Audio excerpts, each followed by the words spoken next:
Hey everyone, thank you for clicking on the video. If you enjoy, please make sure that you like, comment, subscribe, and share with everyone. And if you have time after, please make sure you go to NateNightTalks.com and check out the NNT Community and Research Database. Thank you.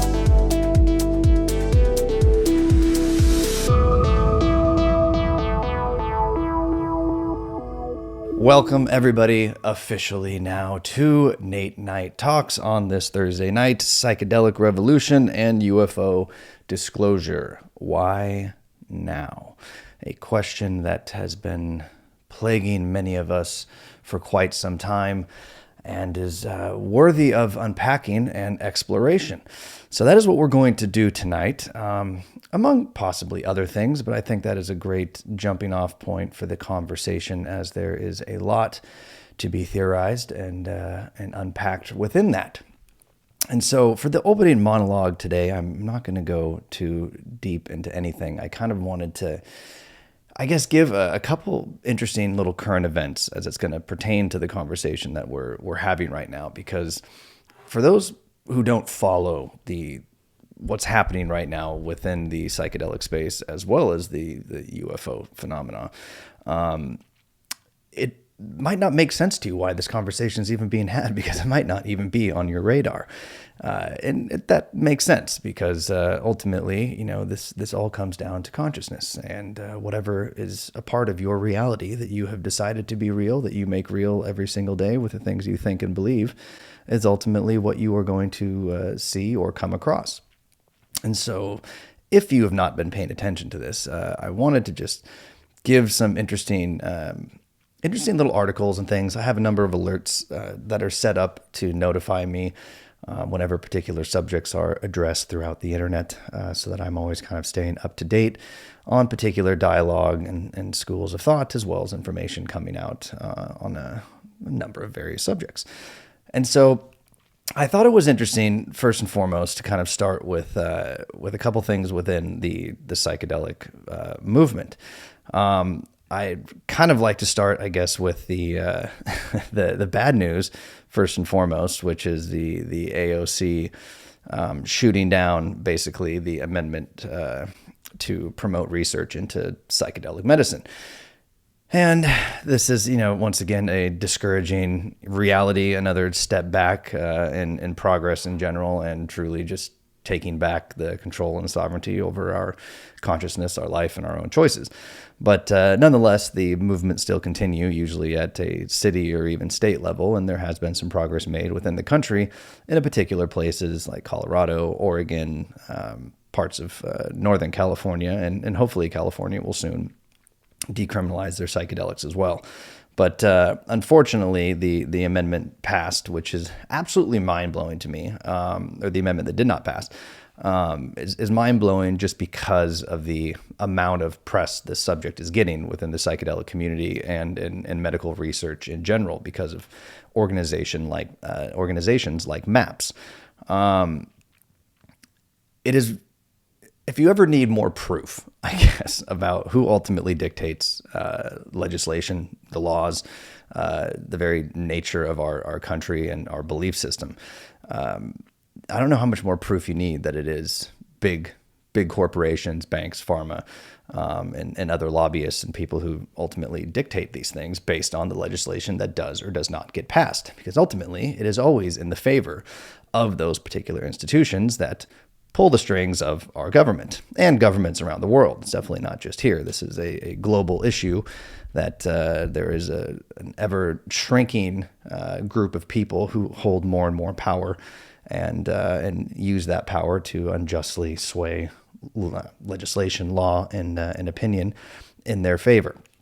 And so obviously there are people who are not wanting to see this psychedelic revolution, at least in the medical sense, take place, because it does eliminate in many regards, multi-billion-dollar a year industry in the realm of pharmaceuticals, and every new drug that they seem to conjure up for some new ailment that was never heard of before, that the majority of people actually don't ever have, usually is just the state of the world that has them depressed or unhappy or personal life decisions. Very few people biochemically are actually in need of many of these drugs that they come up with, but yet they are prescribed freely.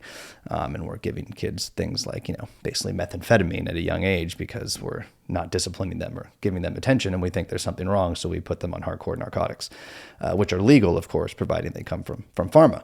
But things like psychedelics, which have tremendous medical benefit, spiritual benefit, and have been used since the dawn of time in ancient wisdom teachers and shamanic rituals, rites of passage, communing ultimately with God, healing, everything else that these things have been intrinsically used for as a part of culture, predating all religion on this planet, and ultimately is believed to be a part of the formation of many of them, or at least the understanding, the deep wisdom that came within certain knowing. And but yet, despite thousands and thousands of years of if you want to call it study into it, or research, if you will, showing that there is no harm to these things, especially if used correctly with proper setting and integration. Obviously, anything can be abused. You can kill yourself if you drink too much water. So yes, moderation is key in understanding how incredibly powerful these compounds are before you ultimately sit with them is a very wise thing to do, because they do demand our respect and our reverence because of how powerful they are. But nonetheless, despite all of this evidence, despite a track record going back thousands and thousands of years, and all of the medical research that was done in the 50s and 60s with these things before the embargo on psychedelics and ultimately on consciousness took place with the war on drugs, there has been a new emergence of scientific study and clinical research into these particular compounds because of the medical benefits that they have. There's a reason why these things have been passed down generation to generation throughout time, why cultures and civilizations understood the importance of these medicines and what they can do, especially in a healing capacity. And we're now understanding this more and more, especially with things like psilocybin, MDMA, ibogaine or iboga, and a number of other compounds. Ketamine, though not natural per se like the others, still has a tremendous benefit for depression. And so from PTSD to depression to coping with mortality for people who are very advanced in cancer or other life-threatening diseases, there has been tremendous benefits shown and proven time and time again throughout these studies. And despite all of that, despite this new renaissance in the scientific and medical community investigating these compounds, because the literature on them before, the scientific research that was on them before, never went away. It was always there. It was just the legality. It was the fact that they weren't even allowed to study them. But so there has been an emergence. It has been done. And despite all the new evidence that's continuing to come out every day, the numerous companies that are being formed every single day, if you just look at Yahoo Finance, daily, you're going to see a new psychedelic company, pharma company being taken to market. It's absolutely crazy because there really is something here. And if some of these companies don't get on board with it, they will be destroyed by it, because they're going to lose tremendous amount of margin and market share to a lot of the drugs that they offer, because these psychedelic compounds, which most of them are natural and come from the ground and could also be synthesized for very cheap, are going to eliminate the need for a number of those things. But nonetheless, it still was shot down. Sadly, because the majority of the Republican Party was not on board with it, and this is a problem with just progressive thinking in general, and a number of people on the Democratic side weren't either, but they ultimately couldn't get this amendment passed to just open up scientific research at a larger scale and funding for these compounds, just to know more, not to decriminalize them or anything. This is strictly from the scientific standpoint, which once again shows you that there is other powers at play. Because there's no reason, given the amount of information that's out there now, the amount of clinical trials and scientific backing that shows the safety of these things and the incredible benefits that they offer. that any government in their right mind would ever, if they truly cared about the people, the mental health of the people, and the overall health of the people, that they would ever shoot down the ability for there to be more scientific research into these things. And so while it is progressing, there is still a battle, that needs to be won at a legal level with this. But nonetheless, there's still a tremendous amount of encouraging things. And like I was saying, there's tons of new companies that are coming up. One of them is actually MindCure, that's launching its second stage of manufacturing synthetic ibogaine for use in psychedelic clinical research. For those of you who are not familiar with my background with psychedelics, or a number of the moderators, well, I guess only a few of the moderators are actually here today, but moderators in general have a tremendous amount of experience with psychedelics as well. And I've traveled the world to be able to sit with shamans and sit with some of the most powerful compounds on the planet, strictly because I believe consciousness is the final frontier. It's not space. And if we ever truly wish to understand who we are, our place in the universe, what any of this means, and ultimately heal ourselves of whatever, shadow work or things like that need to be done, that these compounds do hold a key to doing that. They're not the only way, of course. There is a number of ways to get there through, deep meditation or other altered states of consciousness, hypertropic breathing, prayer, etc. There's a lot of modalities that can work, but this is definitely the most direct route there. This is that 10 years of therapy, 10 years of, meditation in a monastery in isolation, in a matter of 10 hours, basically. And so, while they are not for everybody, and I'm not going to be condoning this or saying that you should go out and do it, I'm merely going to speak from my personal experience and the medical information that is out there on it. But ibogaine, in particular, the reason why I thought that article was worth bringing up, ibogaine is one of, I think, 12 alkaloids is within the iboga shrub, and the iboga shrub comes from Gabon in Africa in the West Congo area, and has been used by the Bwiti tribe there for thousands of years. Same thing, rites of passage, fertility reasons, healing reasons, hunting, a number of other things, in low doses to high doses, depending. But it is the most powerful psychedelic on the planet, pound for pound, as far as duration goes. I mean, I guess DMT and 5-MeO would be the most powerful psychedelic there is, really pound for pound. But as far as duration goes of a psychedelic experience, nothing tops iboga. My first ceremony lasted 18 hours, and the second one lasted roughly 3 days. And that is a long time to stay in an altered state of consciousness, let me tell you. But nonetheless, it was one of the most life-changing experiences of my life, as all psychedelic experiences are. And that one really helped tremendously for a lot of healing, a lot of understanding that needed to take place, as well as just the realization that I am actually okay. And the message is a lot of the times, and these plant-based medicines, if you want to call them that, or psychedelics, entheogens, etc. A lot of times the message can be very, very basic and very simple. We overcomplicate everything. But nonetheless, it is a very, very profound psychedelic, and it is one that has been gaining a lot of traction. Before, it was really not known. When I did it, very few people knew. I was digging and digging to find more information on it, and I was fortunate to find the place that I did, so I didn't actually have to go to Gabon. I was able to go to Costa Rica to do it. But this particular compound has a tremendous value for opioid addiction, for heroin addiction, for cocaine addiction, any type of addiction that there is. But given the opioid epidemic that we are in right now in this country and around the globe, once again, because of Big Pharma,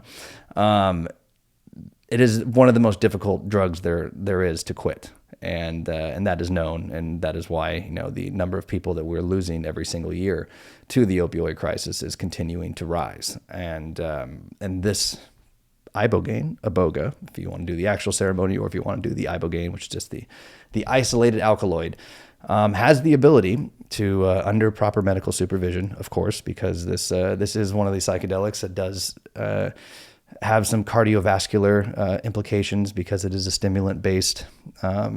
It's more of a dissociative than it actually is a psychedelic, But because of that, increased heart rates for a duration of time, which could be days. If you are not, if you have any heart defect or had a number of heart attacks or something like that, it can be dangerous. And so this one is the ibogaine clinics are in Mexico, Canada, and I think New Zealand, where they offer these now for treatments. They're all done in a medical setting, and it's done intravenously. But they have the ability to, after a 12-hour session, 24-hour session with it, to cure an active heroin addict of their addiction with 0 withdrawals.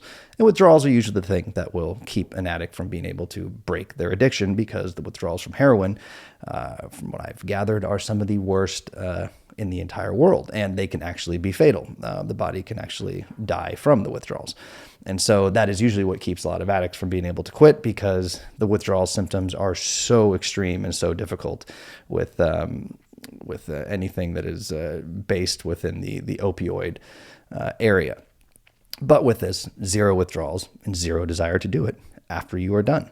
And that will last for up to like 3 to 6 months, that 0 desire to do it. It's not just because of the breakthroughs that you have during this experience, the things that are revealed to you.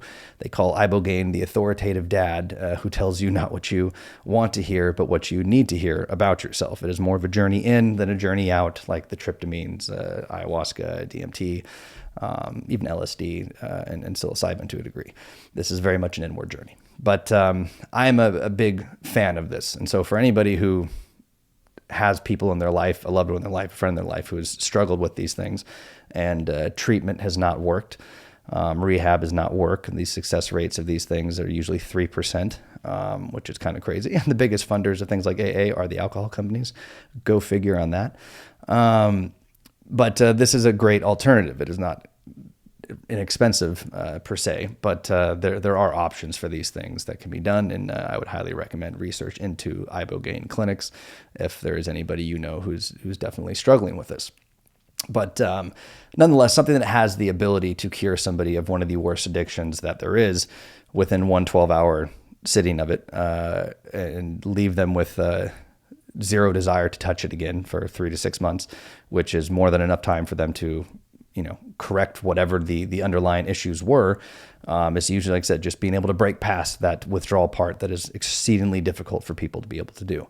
And so being able to get through that with 0 withdrawals, a new perspective on life, and a new, neurological rewiring, which is a part of how ibogaine works, as well as all psychedelics, or majority of psychedelics have certain neurogenesis components to them, of opening new pathways in the brain and connections therein. As well as removing old ones or breaking long-term connections that would have to do with addiction or things that we've convinced ourselves for our entire life and reiterated over and over and over to a point that they've become real, like a thought habit or things like that.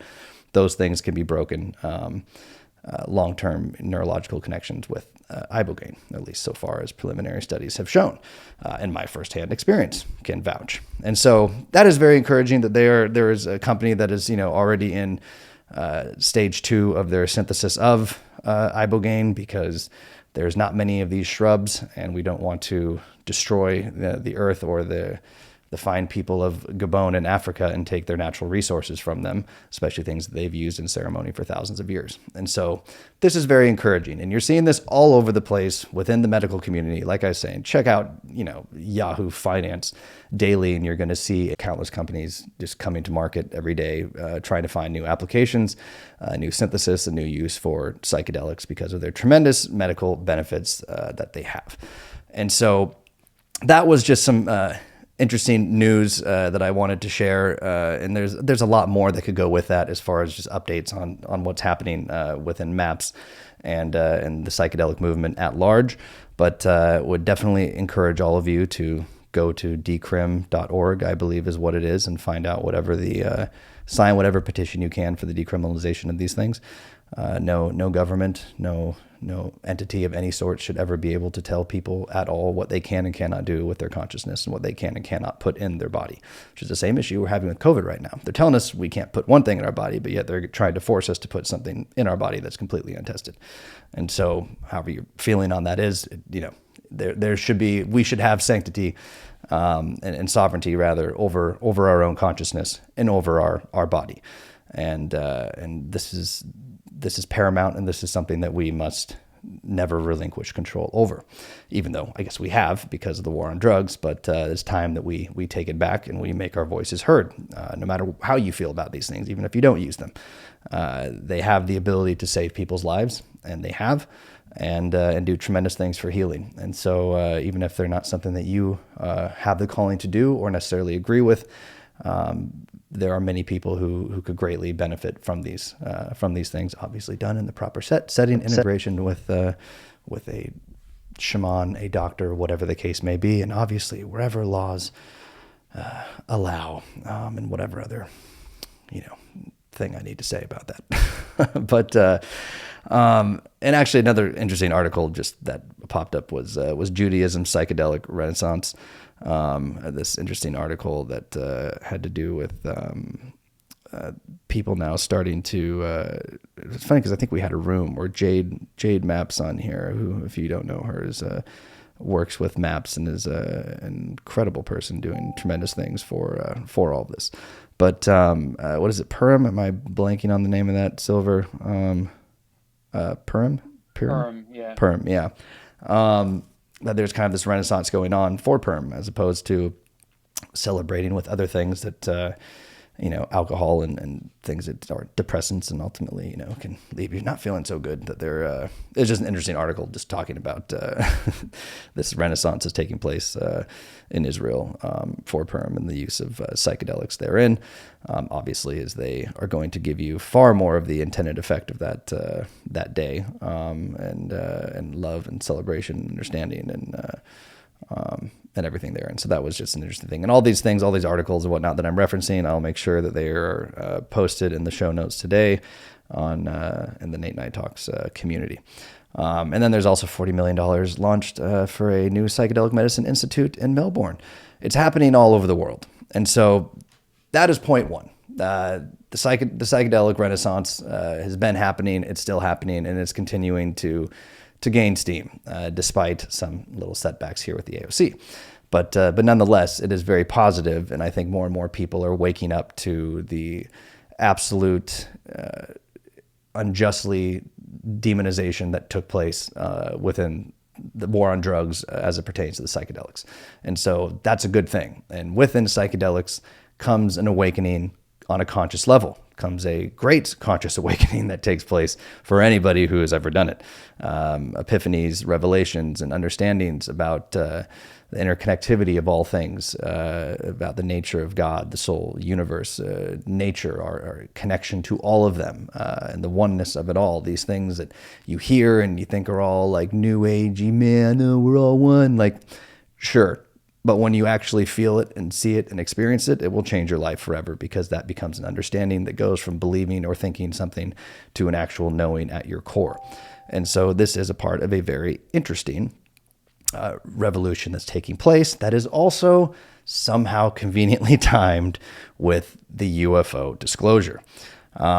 And we are normally talking about the UFO disclosure in here quite often, but I wanted to have this conversation tonight be dedicated strictly to kind of discussing the why now of everything.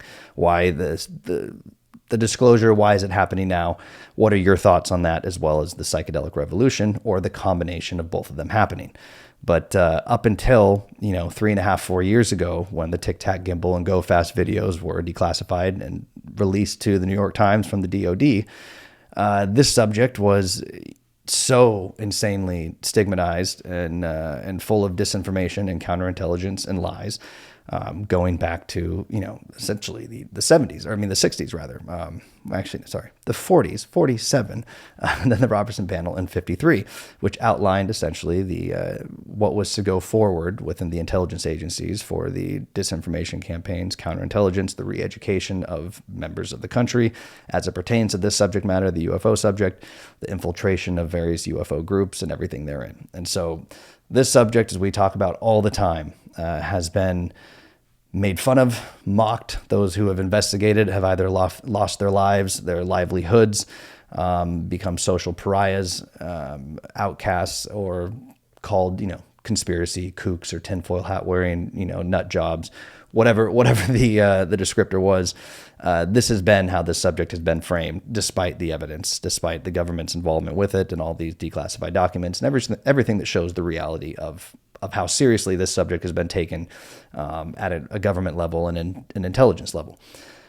But yet now, within the past 4 years, the subject matter is being talked about widely. The government is releasing videos, and specifically during COVID last year, the peak of the hysteria in April, when everybody was already scared to death at the very end of their mental and spiritual and emotional capacities with the loss of either loved ones or their job, financial stability, whatever the case may be, and being locked inside their house with nothing but doom and gloom and propaganda and divisiveness spewed at them all day, every day from the news media and the government.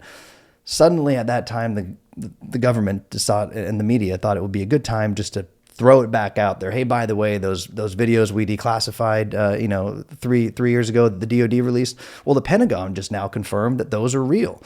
Well, no shit. The DoD released them. It was a part of their program. We already knew they were real. Why are you just now, during the height of hysteria for a global pandemic, are you coming out and now telling people, oh, by the way, UFOs are real? The Pentagon confirmed that this was real as well. Didn't seem to make much sense. It seemed like a terrible idea in certain respects, but also a brilliant idea if you kind of understand the nature of propaganda and agenda, and how the government and the intelligence agencies who are behind them and the media roll things out. And so this obviously built over the last year up until the stimulus bill and the intelligence report that was ordered within that. They had 6 months to do, which came out on June 25th, and we've obviously beat that 6-page nothingness to death already. But nonetheless, it's out. Everybody is talking about it. It is being taken seriously now. And being taken seriously across the board. Even the scientific community is now starting to come on board with this, as well as other people within the government who never would have touched this subject with a 10-foot pole are now talking about it as well. But the timing of all of this seems very interesting because, as I mentioned all the time in this room, the UFO phenomena ultimately has to do with consciousness. Everything ultimately has to do with consciousness, has to do with the making of our reality and what we believe to be real. And weirdly enough, though, these two topics, these two things that really have the ability to change a person's paradigm forever, to truly uproot everything they've ever been taught to believe or did believe, kind of in an instant, and permanently change them, which psychedelics have the ability to do. And the realization that, holy shit, we're not alone in the universe. Matter of fact, they're here and they've been here and they possess technology and capabilities that are, thousands of years beyond our wildest dreams. And that might even be a conservative estimate. We really don't know. Well, we know the people who ultimately pull the strings, the cabal government, if you will, but not the mainstream, not the elected government, not the normal people of the world. But nonetheless, it's a true, paradigm crushing revelation, and ultimately will change everything for an individual when they accept this and understand that, okay, well, everything we've been told for the most part is a lie, or at least has to be completely, rethought. And going forward, understanding, our place in the universe, which the hubris of the human species has, for whatever reason, a hard time grappling with the fact that we're not the center of the fucking universe. And we never have been. But in our own minds, we have convinced ourselves of that, and that no intelligent life could ever exist in the absolute, nearly infinite vastness of the universe. And if it did, there would be no way it could have gotten here, or we would have known about it because we're so advanced. Like, we don't know shit. We don't know anything. Ask any real physicists or scientists, and they'll tell you that they know roughly 2% of the universe they understand. But nonetheless, this is all happening, and it's all happening at the same time. And I don't know if I think that's a coincidence or not. It seems very, very kind of serendipitous in a way, because I think there's a couple ways to look at it. If we're talking about the UFO phenomena, I think this is all very intentional, and none of this was accidental, and the government or the cabal-esque government is rolling this out very methodically and very deliberately. And to what end, we can also discuss and have open for debate tonight. But that part is clear. And what story they're going to tell, the narrative that they're going to put forth, is also what matters the most, because the fact of the matter is these things are real, they are here, and they have been since the dawn of our species, and very much likely could be the cause of our species. But it's going to come down to what story they tell. And so that's happening. But then there's a psychedelic revolution, which seems to be more on a consciousness level. It seems to be like the people in the world, these light workers, if you will, these beings that are here, who are trying to spread understanding and this awakening of the true nature of things, and trying to spread love and this unity, understand the power of these particular things, and seem to be making an effort to get them out, because obviously we know this is not in the best interest of those who currently control the world, or run big pharma. These are a threat to all of them. That's why these things got outlawed in the 60s. It had nothing to do with safety. It had to do with people not wanting to go to war when the government said, go to this pointless war and kill your brothers and sisters over there because we tell you to. People started questioning authority, started questioning the very, breakdown of society, the order of things, and how it didn't make any sense. And that is not good when you are the very few who control everything, to have any type of a person who is a free thinker, who is going to question the nonsense that you're trying to program them with or tell them to do. And psychedelics will make you do that. They will make you think and question everything. And therefore, they were made illegal, despite all the medical benefits and the scientific research that had been conducted before. And so it doesn't seem to think that there could be any dubious intent behind psychedelics being, decriminalized in this movement with them. That seems like that truly is an attempt at a number of people to try and create an awakening, or at the very least, just take back the freedom that we should all have to make choices with our own body. But then you have the UFOs on the other side. And maybe they are all a part of it. Maybe the UFO disclosure, we humor all ideas in here. The point is to have meaningful dialogue, no matter what side you sit on within this debate of trying to understand the why now of everything, and whether or not the government's intentions are pure, and they truly are just as curious as we are about this and investigating it just the same, or whether or not you think it's a crock of shit and this is some, cabal, New World Order, agenda and false flag operations and all the other things that you hear going on within this speculation in the community. And so that is what I wanted to lead off with as the starting point for tonight. I will really want everybody to kind of brainstorm their ideas. You are all welcome to stage. Please come up, raise your hand. We'll bring you up. Just once again, abide by the rules, be respectful, don't derail the conversation, and try to keep your share under 2 minutes if possible. And if you want to be brought up, make sure that you have a profile picture, a bio written, and social media links so that we know you're not a troll. But I want to have some meaningful conversation about this tonight. Why now? Why now with all of this? You don't have to, if you don't know much about psychedelics or UFOs, but you know about one or the other, speak to that. But if you're aware and paying attention to what's going on with both, or gathered enough from what I just said and explained, then if you have a tie-in for all of that, would love to hear it. But it's very strange of what's happening now, and you can also even bring in the COVID situation and everything therein, and the Hadron Collider and artificial intelligence. There's a number of things that are all taking place right now. That correlations could be drawn. And so wanted to have a fun conversation tonight. Let's have one. I'm excited to do it. With that, as always, this is Nate Night Talks, Psychedelics, Revolution, and UFO Disclosure. Why now? Silver, my man, will you please lead us off? Okay, so you covered damn near everything, so I don't know what to really follow up with. I will say that from my experience, your consciousness. I guess this kind of plays off what you were saying. You were saying consciousness is the final frontier. I would say it's the only frontier.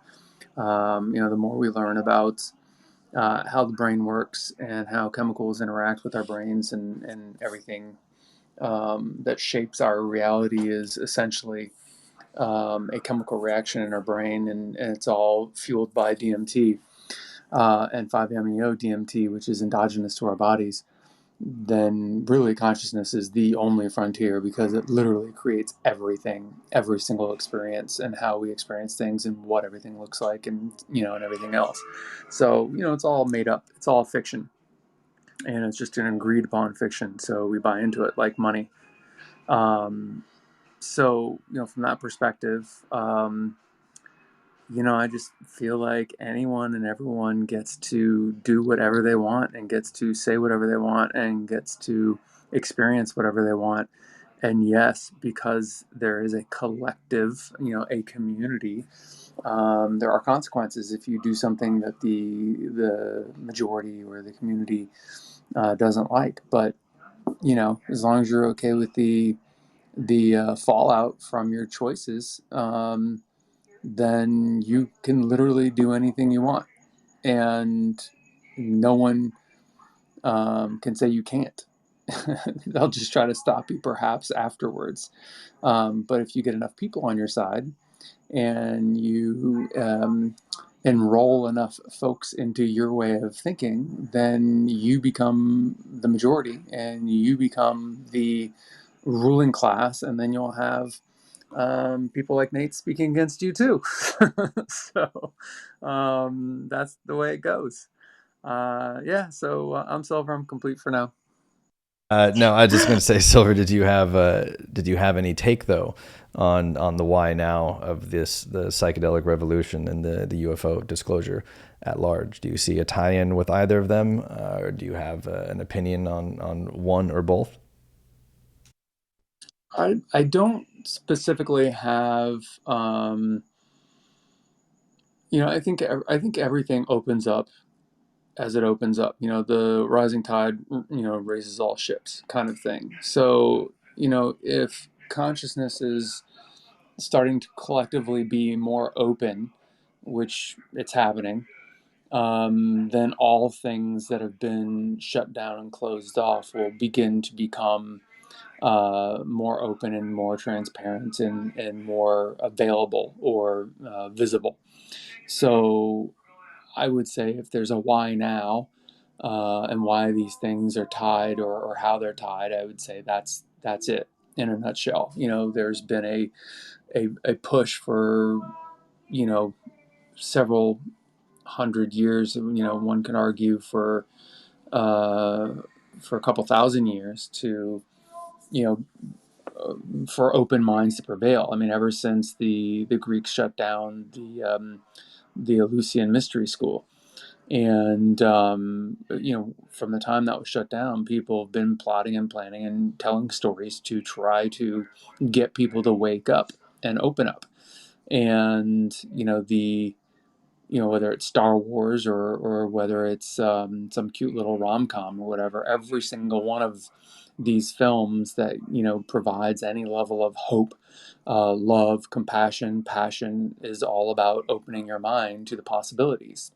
And the stories are finally hitting home. The mass communication is becoming so pervasive that the story of hope and open-mindedness, love, compassion is filtering through.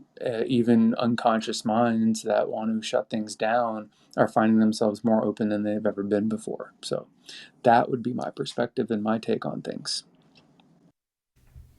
Beautiful, Silver. Thank you, man. Appreciate it. Sorry for the mute problems here, everybody. Uh, Robbie, you are up. Good to see you. Good to see you as well. And I think I loved the way that you opened up with that, and you 100% covered everything, just like Silver said. There's very little to add on to what you said. I think that, I wanted to reflect on, obviously, the presentation of psychedelics in a political forum, which I thought was huge. So I'm always the other side, where I'm like, yeah, it's a bummer that it didn't pass, but I'm looking at the votes that it did receive and the conversation it did initiate in amongst individuals who would have never even, many of whom would have never even taken anything like psychedelics seriously.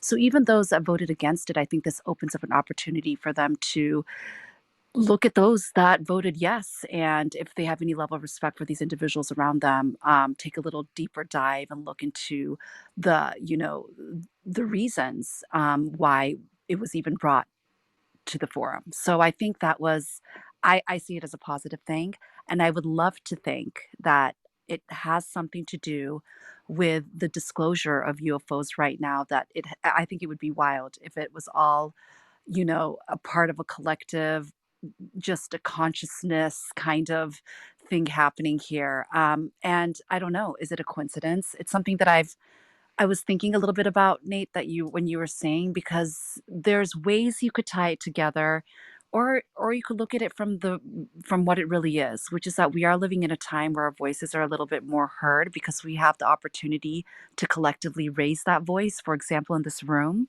so just in this room alone, and just seeing, a lot of people that I know had no ideas about UFOs, had no idea that the government was even talking about them. Ventured into this room, and now they've been more interested in researching about it, digging a little bit deeper themselves, and they may not have ever had that opportunity if they didn't have this social, outlet to reach out in. So I think we have the power of a collective voice that's really shining. And Silver, you did reflect on that. That it's about us coming together collectively, which is everything tied in with consciousness. And I think that that collective voice is allowing us to reign above those that have been living very practically for very long, right? I mean, they haven't been able to dig deeper because they've never been allowed or permitted to, you know, think outside the box and question the narrative that they've been fed. And this is that opportunity where once you really dig a little bit deeper into a different part of your brain and allow yourself to learn something that was never programmed into you in an earlier on in life, and then you have this voice of reason that you can collectively get together with and band together with, there's no way that your voice can hide. It can only be pushed down for so long before somebody reigns high and has that opportunity to speak to those who would have never even bothered or cared to listen to the conversation at the dinner table. But now they're forced to vote on it. So when you're forced to vote on something, you would like to think that they have been fair in their decision and really did their research looking at both sides before voting yes or no. But even if they haven't, they're looking at their peers who did vote yes. And if there's any, again, level of respect that they have for them, I think they will dig deeper. And this is really opening a window and a door to something really grand and big here. And yes, it's never going to be enough, especially for us in this room that have been researching it and have believed in it for so long. But for me, I'm all about it moving the needle a little bit. So that is my voice in this room, and you know that. And I'm just excited that it even was brought up. And let's not forget that there was also another, piece of I guess, amendment, so to speak, that did pass the whole CBD thing, right? So the further research on CBD. So there's movement towards the cannabis industry in support of that, even through the FDA. And I deal with the FDA daily, and I will say that I never imagined that to be something that would have ever been approved. And so for me, I'm seeing the light in these decisions. It's never enough, like I mentioned, but it's a little bit. And I think a little bit is a lot more than nothing. And I just feel like we're kind of making waves here. We need to make bigger waves, and the way to do that is to be in this room and have a collective voice. So just proud to be part of this movement in your room and in this conversation with so many people that I think share our views and our perspectives, but we all live these different lives. And I think this is where we can really unite. So thanks for having me. Love you guys. And I am done speaking for now. Thank you, Robbie, and agree very much. We have to maintain a positive outlook on this. No matter what you may think the intention behind the things going on in the world right now, whether it's COVID, whether it's the UFO phenomena, other injustices that seem to be taking place and persisting in many areas. If we look at them in a negative light, in a hopeless, helpless light, all we're doing is reinforcing that reality, that thing. We're giving power to these people who ultimately pull the strings by basically perpetuating, regurgitating the same type of thing, the same type of story about their power, about the influence and ability that they have. And this is why I always want to make sure I make it clear in this room that none of this, the stuff we talk about, is meant to put you in a state of fear. It's meant to do the exact opposite, to arm you with knowledge and understanding and truth, or at least alternative perspectives to things, so that you can go and investigate the truth for yourself and find out what that may or may not mean to you. But it's not meant to leave you in a state of hopelessness and powerlessness. Because when you look at some of these things, these people who pull the strings around the world behind the scenes, the idea is, well, they remain hidden. Well, you may know their names. You've never seen their faces, but people tell the same stories, and we talk about them. We talk about the Illuminati or the Cabal, or, pick whichever group you want. They're all real and they do exist. But if we talk about them and about the things that they're doing as if they have power, then we are creating that reality. We are reinforcing that reality. And so it's very important to look at these things not from a state of fear, of just to recognize them, recognize certain things are happening, and then live in a state of love and hope, and truth, and spread that to as many people as you can with compassion and empathy, and don't judge or condescend them if they've been brainwashed and bought into the indoctrination that's taken place pretty much on a global scale. And so just remembering that, we are a reflection of everything we've ever thought, for better or worse. And we are constantly creating our reality every second of every day, for better or worse. And so if we are focusing on those things, those groups, or these particular odds or circumstances, then we're giving them more power. And so we have to find that balance of awareness and understanding, but not living in fear, and not spreading that as a fear mechanism to others, even if it's unintentional. We're still creating that reality, which is why the mass consciousness, that whole idea, is so important, and why it's so effective, why propaganda, why marketing, why all these things have such an effect. You're blasting a message out to the masses. And anybody who thinks that those messages don't take root and don't have an impact are lying to themselves, because these companies, these politicians, they wouldn't dump billions of dollars into marketing and into campaigning and into doing the things they do if it wasn't effective. It's clearly effective and it works. And it is from that messaging, though, that if we take the things they're saying, if you're watching the news and getting their little programming that they're, coaching you basically to say how to say certain things, and then you go and repeat that same thing to your circle of influence, then you are making that thing a reality. That might not have been true to begin with, and usually it's not, but you're taking that message and you're making it true. And then people hear it, they think it, they believe it to be true, and then suddenly it becomes true. And that is the nature of all things, of speaking anything into existence in that way. And it's not woo-woo. This is just the nature of the universe. Everything is energy, everything is frequency, resonance. And if we get that and understand the power of those things and the words we say, and the actions that we take, we'll understand, or hopefully take more seriously, how important it is to be mindful of those things and make sure that we're not saying anything that is going to help further the grasp or the power or stranglehold that some of these groups or people may have. And so just as a good reminder, as Robbie was saying, just to always be positive. Try and look at it, as from the best light possible, and sit in that truth, and use that to share and spread, love and hope and optimism to people around you. It's not ignorance. It is just a matter of knowing these things and then choosing not to give them power, taking that control back and that sovereignty over yourself and your consciousness and your thoughts. Thank you, Robbie. Shiva, what's up, man? Welcome. Hey, good to hear from you. I think you're really going to love some of the info I'm going to share with you here. Really appreciate this room. It's really, on point of a lot of things that I deal with and think about. And, I want to try to start with the idea of trust. One of the things that we kind of know in neuroscience is that trust and love are very strongly associated with oxytocin.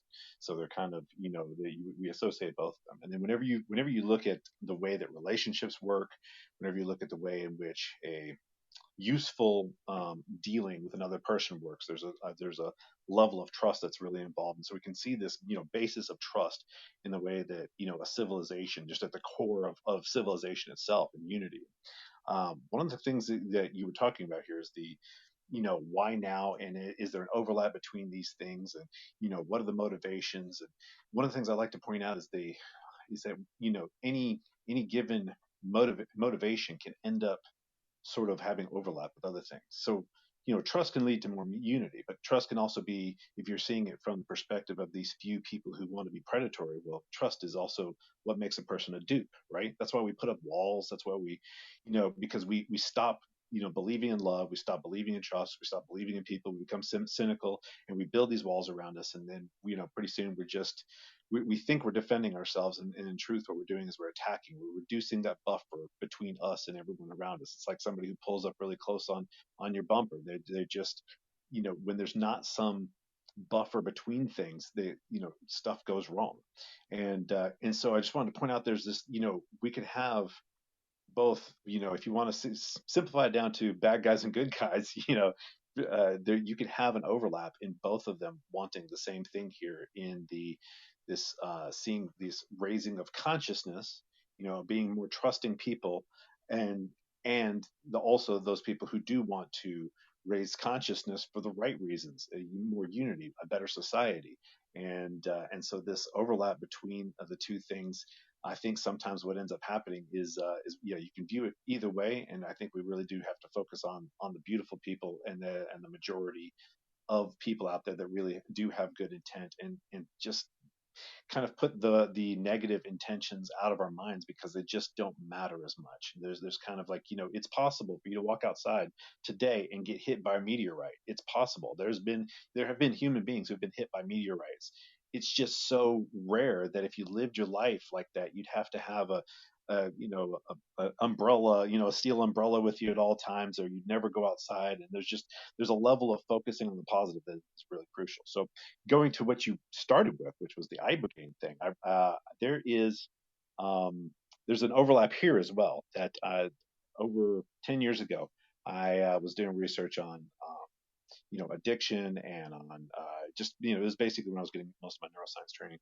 And there's an overlap between more people knowing about a something that's really valuable, and the probability that it will be criminalized because of people misunderstanding it. And that's one of the things where I've kind of sort of been working in the background, specifically on salvia divinorum, because you brought up ibogaine. Well, in my research, I discovered that ibogaine has basically, when you look at the way that it acts in the brain, has three different ways in which it acts.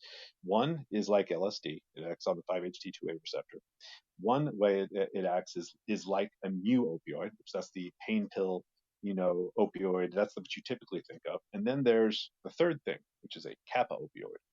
And despite the fact that it has the word opioid in it, it actually acts in a way that is exactly the opposite of that. And so, over a decade ago, I went, kind of put this anti-addiction thing out there on the net and through Wikipedia, the kappa opioid receptor article there, and now I just sent you also another article that was here this year in 2021, where in Mississippi they're doing research specifically on salvia divinorum.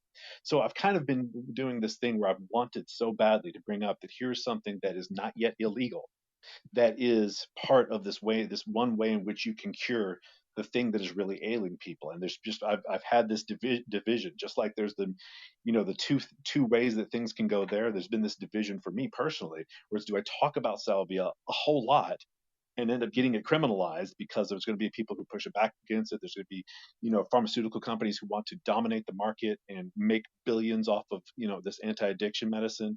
And then there's also, salvia divinorum is in my opinion, is probably the most important plant on the planet right now. And it's a very powerful hallucinogen, just like you said, the trip that you have from kappa opioids, which is probably single reason. Well, LSD also does have some anti-addictive effects as well, but when you look at the way that it acts in the brain, specifically the kappa opioid aspect of the iboga, is the one that we can very directly trace to changes in receptor densities in the brain that are associated with reward and things of that nature. So I sent you an article there, and I just wanted to let you know that there is a plant that is not yet illegal in at least half of the states that can be part of research, is starting to be part of research. Like I said, I sent you that other article with the in the University of Mississippi, I think it is, as one of the first ones where they really do it there, and it's on that kappa opioid article as well. So there is something that can be done alternatively, so long as we continue. Those of us who are in the know about this specific plant make sure to fight any attempt to make it illegal, because it's currently not illegal in a lot of places. So I kind of wanted to key in on that, because I think that's a really powerful thing. And now that more and more people have known about it, there's no longer a risk. I mean, the risk is already out there that it's going to be made illegal. The risk is already out there that there's going to be pharmaceutical companies who have a reason to try to make it illegal. And so now I really want to push for everyone knowing specifically about salvia divinorum and how it is, something that could be a hope for this whole, for people getting something that's cheap and easily available, that can cure opioid addiction, and in the same way that the iboga clinics do, except it actually has less risk than ibogaine. It's just extremely unpleasant. Is one of the things that actually, the way it works is kind of as a fear inoculation, and that is, you have to be able to go through extremely fearful experiences.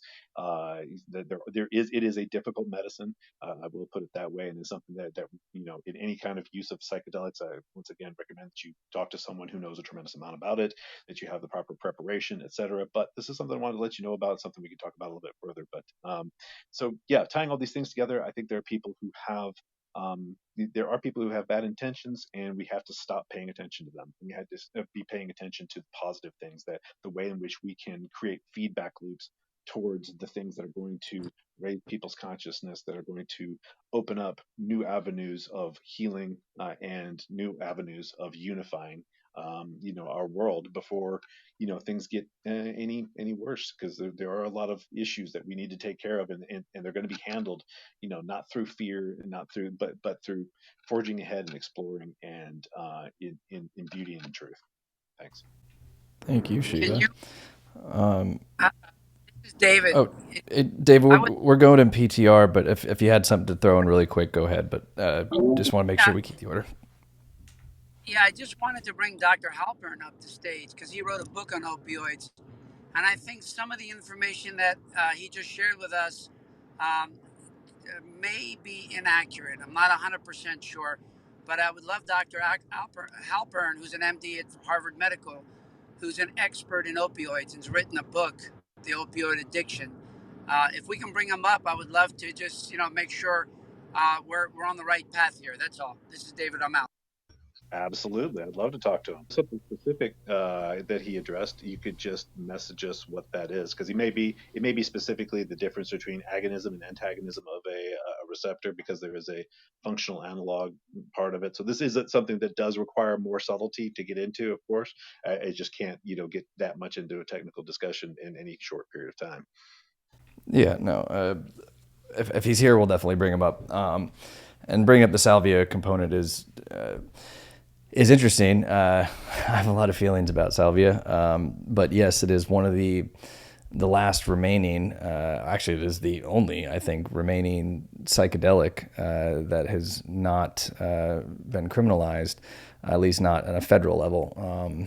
Some states have, as Shiva was saying, but by and large, it is still legal, and that was one of the first ones I ever experimented with, and good Lord, I was not prepared for it at that time. But it is, and there are a number of these things. They're doing the same thing right now with kratom. Actually, Silver sent me an article about it and a petition, because now they're trying to, not just the United States, but some international coalition of some sorts is trying to get together to basically ban kratom globally and make it illegal, which is very, very interesting. Kratom, or kratom, however you want to say it. Hamilton's Pharmacopoeia has done an episode on it, so if you watch that show, which I love, And I know Silver does as well, and Robbie, I think. Check that one out. But I've used kratom on and off for a long period of time, and it is legal. And once again, it's merely just a leaf from Southeast Asia. And but the same thing. All these things have the abuse possibilities, but this is what comes down to the key point of all of this, is that there's no government, no institution, nobody should ever be able to tell you what you can and cannot do with your own body, and what you can and cannot put in your own body. That is our sovereignty and our right as individuals to be able to do what we want with our own consciousness and with ourselves. Anything can be abused, and the things that are legal, that are pushed down our throats, are by and large far more deadly and detrimental to our health and sanity. And I'm not even going to dive into the big pharma component of that, but just in the things that we legalize and allow people to take, the drugs that we allow them to take and that are acceptable, i.e. alcohol and caffeine and nicotine. And so it all comes down to that. I mean, that is the core argument, the core, takeaway from all of this, is that these things should not be prohibited, especially psychedelics, given their use since the dawn of time as rites of passage and healing and enlightenment and communication with gods and other beings of higher intelligence. This has been a very important and crucial and fundamental component to societies around the world. And it really was only recently, in the past 100 years, especially during the embargo on drugs in the 60s, or I would say more the war on consciousness, that these things were demonized, stigmatized, and then criminalized because of their effects on people in the sense of making them question institutions and authorities that don't want to be questioned, and not wanting to go fight meaningless wars and kill brothers and sisters in other countries for the agenda of corporations who pull the strings of ultimately our military-industrial complex and the world at large. But yes, nonetheless, if he pops back in, we'll definitely chat with him. Kip, you are up. Thank you for your patience. Awesome. Yeah, thank you for having me. Did someone say something? Well, I was hoping I just could leave the name of an article that people could check out. It's just the National Institute for Drug Abuse, targeting the kappa opioid receptor to reduce drug use and relapse, if anybody wanted to look at that. Thanks. Okay, so great timing for this conversation. I agree that the government shouldn't be able to make it so that we can't use plant medicines and entheogens and whatnot, because it's our sovereignty to be able to decide what we put in our vessel, which is where our soul is, which is where our consciousness, connects to, has the ability to connect to higher dimensions, where we can ultimately tap into space-time, to our Akashic records. I believe that we're eternal beings, our souls, we're not our body, and I'm not going to go down that rabbit hole right now, but my intention, my big picture, and the reason I wanted to speak is to enroll the majority of humanity into my way of thinking. And my way of thinking is exactly in line, is energetically aligned with everything that's being shared here, that Nate's talking about, that Silver, Robbie, and TT, and Shiva, everybody that just came before me, everything they've said is like completely in line with my kind of mission. And what I wanted to ask, I didn't really want to talk too much. I just wanted to ask a question and see if anybody has a good direction for me here. What I'm trying to do is I've already connected with solar install companies across the USA, and they've given me really low red lines. And I'm connected to like thousands of solar cells closers that are veteran experienced, at closing deals. And I'm going to take a very big portion of every single deal that gets installed from these installers that are installing for these cells orgs. Okay, so there's cells orgs that sell solar, and then there's installers that install.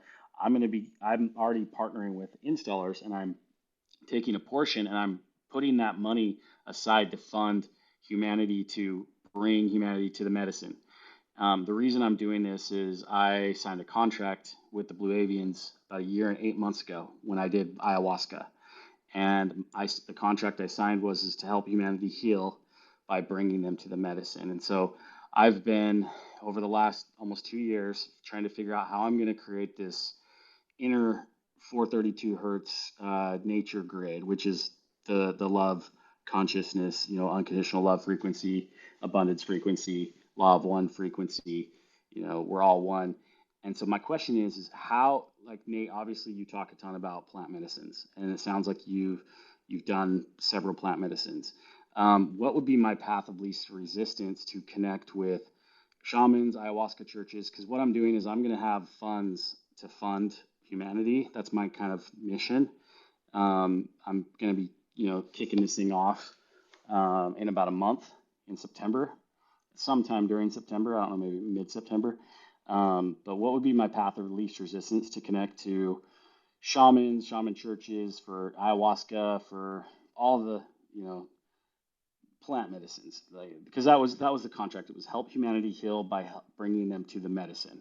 And all I've done is ayahuasca and combo and sananga and some of those. But I know there's plant medicines for literally there's a cure for every disease. I believe, I feel that.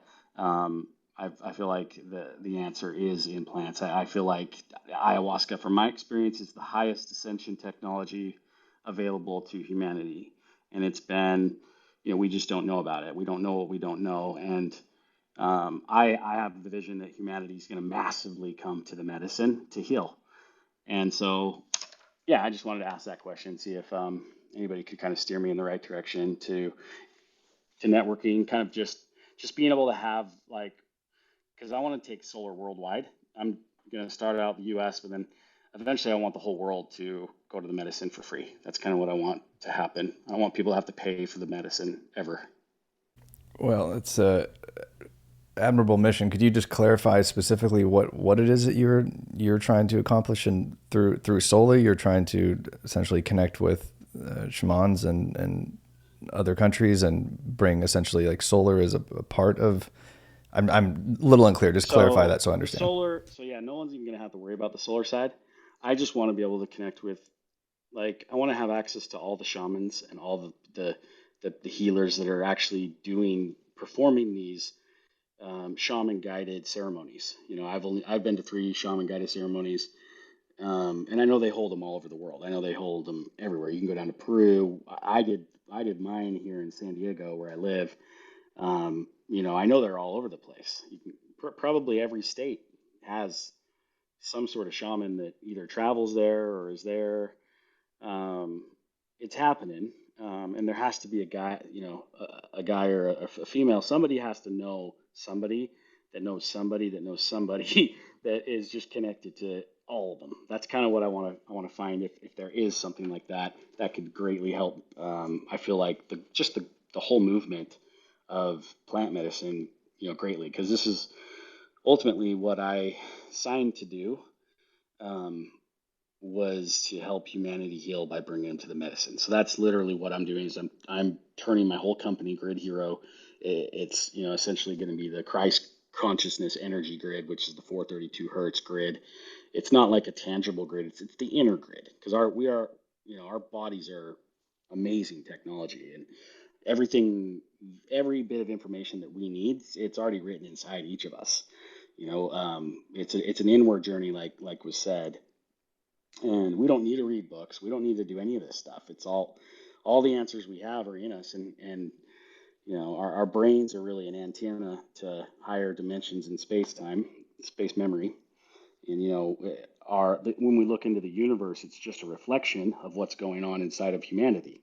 We look in and we see like spirals in the universe. It's like, that's exactly how it works. Like, we've all reincarnated, I believe. I'm not here to project my beliefs, but I believe we've all incarnated over several timelines, and our space memory is just chilling up in higher dimensions because Earth is moving, and we leave all those particle waves, those waves of light and love behind on other timelines, and we can access all that. And ultimately, that's how we end human suffering: is we go inward and heal on an individual level.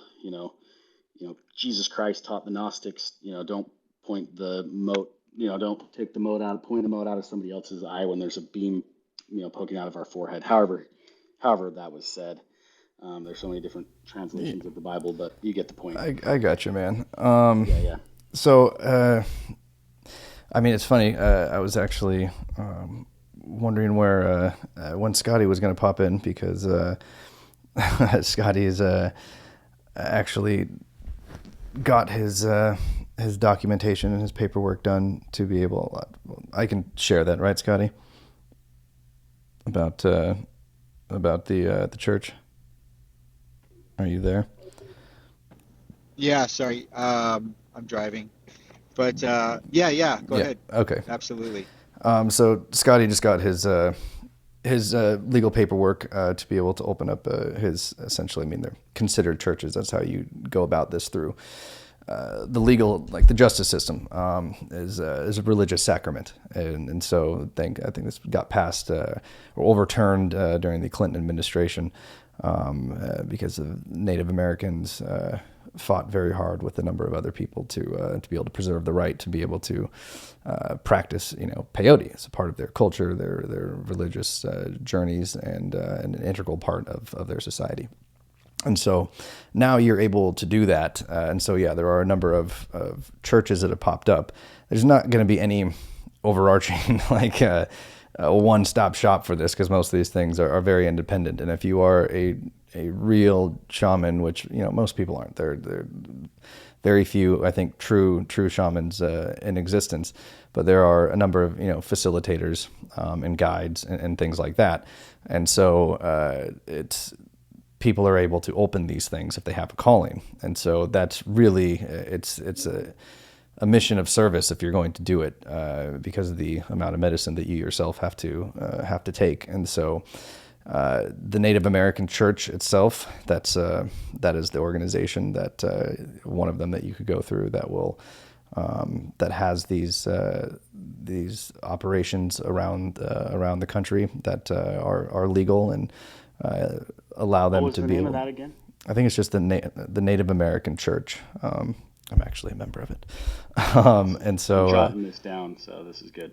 yeah. I mean, and so, but I don't know. You'd obviously have to talk to them, but they're within that. They do have other, I believe, people who are a part of that organization who are able to do or offer ayahuasca, psilocybin, and so they have obviously their peyotes that the Native Americans do themselves.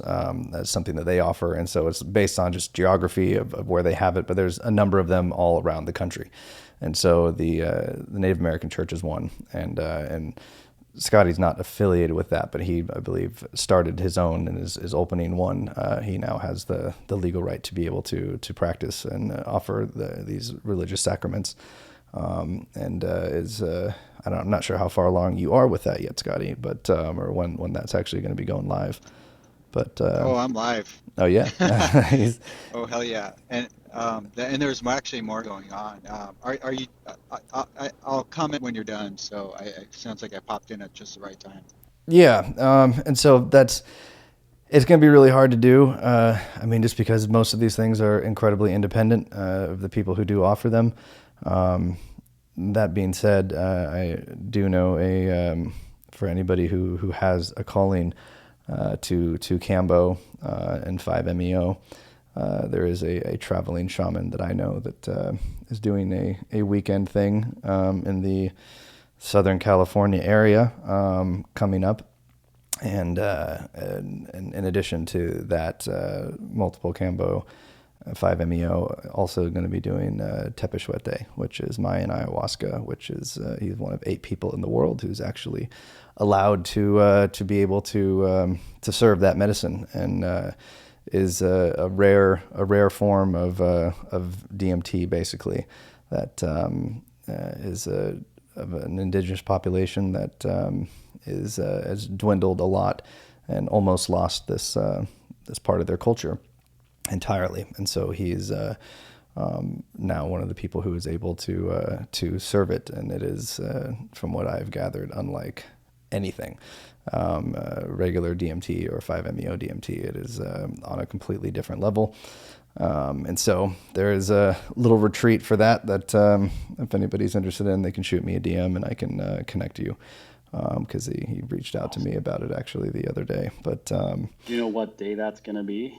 I don't off the top of my head. And I can check the email and the text and see what it says. But I think it's coming up in August. And so it's only like I think 10 people are allowed. So that is an option. So but other than that, yeah, You're a man. good guy to know then, Nate Well, and Scotty. I mean, I don't know about that.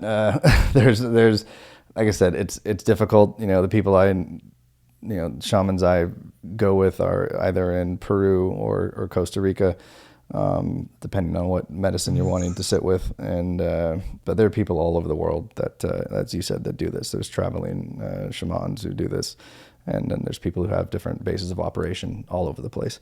And so it would be really hard. There's no one-stop shop to find them all. Like it would really just be a tremendous amount of research, and if you make one contact and they vibe with you and do right, and they can connect you to somebody else. It would just be kind of a trickle down effect type thing with stuff I like kind of that. want to do it. I mean, I guess I think about like the legal potential, because obviously it's not legal in certain areas, and maybe the safe place to do it if I'm bringing people from all over the states, because I'm going to be able to pull revenue from these solar installers. Just you know, it's basically a donation type thing. How I'm setting it up, um, but that's going to fund this. And so I'm just thinking maybe I should just have a central place in the U.S. that's like safe, where it's legal. Isn't there a place in California where plant medicine, like where entheogens are legal, if I remember right? Yeah, Does anybody know that? it's Oakland. It's not legal. It's Yeah. just decriminalized. So yeah, that's probably maybe the safe place to set something up like this, where humanity feel comfortable at least, because I think a lot of people might be a little sketched out, you know. You could do Colorado or Oregon as well. It's decriminalized Right. there, and Okay. you'll have a little better housing cost up there. There's Good call. structure in both Colorado and Oregon right now as well. What was that, Silver? There's better infrastructure for this type of work in both Oregon and Colorado than there is anywhere else in the country in the contiguous states. Yeah. Thank you. Thank What you. about you, Scotty? Where do you run yours out of?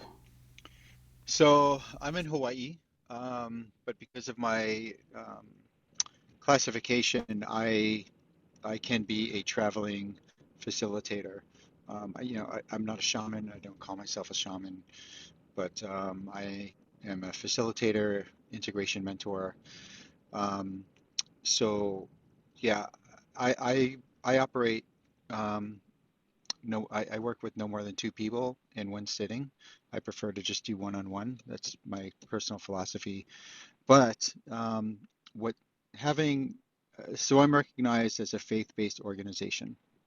Um, we are set up as a 508c1a, which is very similar to a 501c3. The only difference is the amount of money we are allowed to take in donations every year.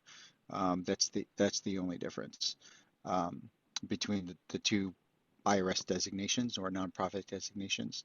But but what this allows us to do is that, and what we are doing right now is we are vetting other practitioners that work with other medicines. So I already have combo facilitators.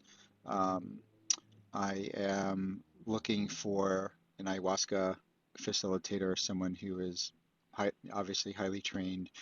Um, so, I'm going to be doing a month-long trip to the mainland, and I fully expect to be doing um, holding space and journey space for people while I'm on the mainland because I can do this. I'm you know wherever I go, no matter what state I'm in, because I am protected under federal law with this religious exemption, I can practice anywhere I want.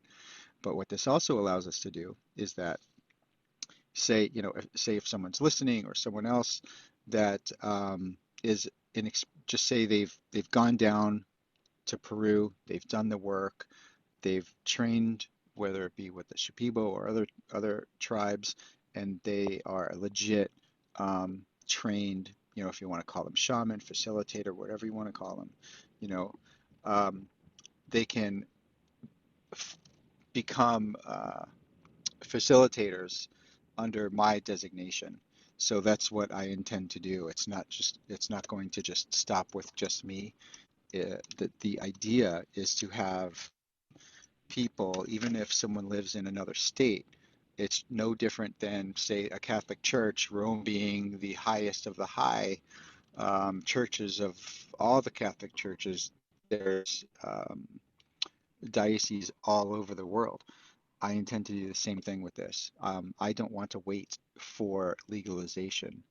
Uh, I don't even know how what that's going to look, because they are trying to synthesize psilocybin. But then you have all these other medicines that offer different types of healing in different types of ways that they will never legalize or take off of Schedule One.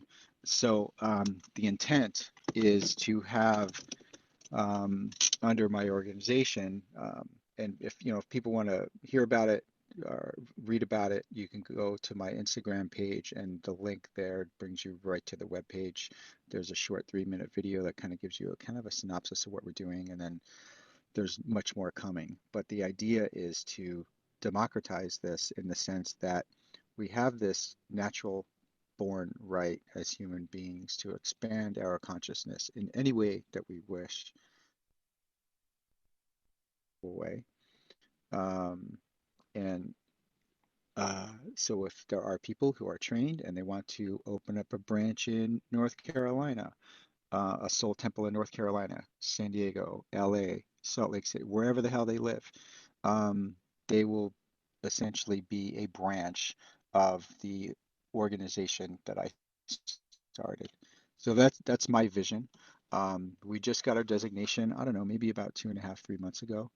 And then there's another big thing that I'm doing. Maybe I'm speaking a little too soon, but I met with the head of the nation state of Hawaii yesterday, which is just like you have Indian reservations and different tribes around the country, and they are sovereign nations, and they could do pretty much whatever the hell they want. Only one exists in Hawaii, and I got invited to meet the head of the state yesterday, and I got a tour of the land.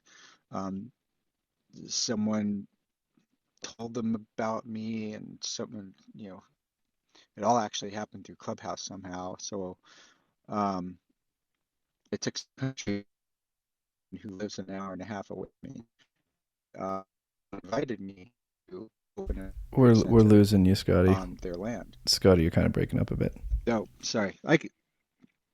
Okay, I could talk about this a little later, but if you heard all the rest, if someone has a question and I'm back in service a little later, I'm free to talk about it. But I'm a huge advocate for the universal God-given right, whatever you want to call it, to expand our consciousness. So I'm doing my part to make that happen. And I think we, in our own way, we all should, whether you are seeking a practitioner or are trying to be a practitioner. So I'll leave it there. But thanks for the questions, and So, thanks for the topic, Scotty, Nate. It's Scotty, yeah. if I have the shamans that did my ceremony here in San Diego, they come from Northern California.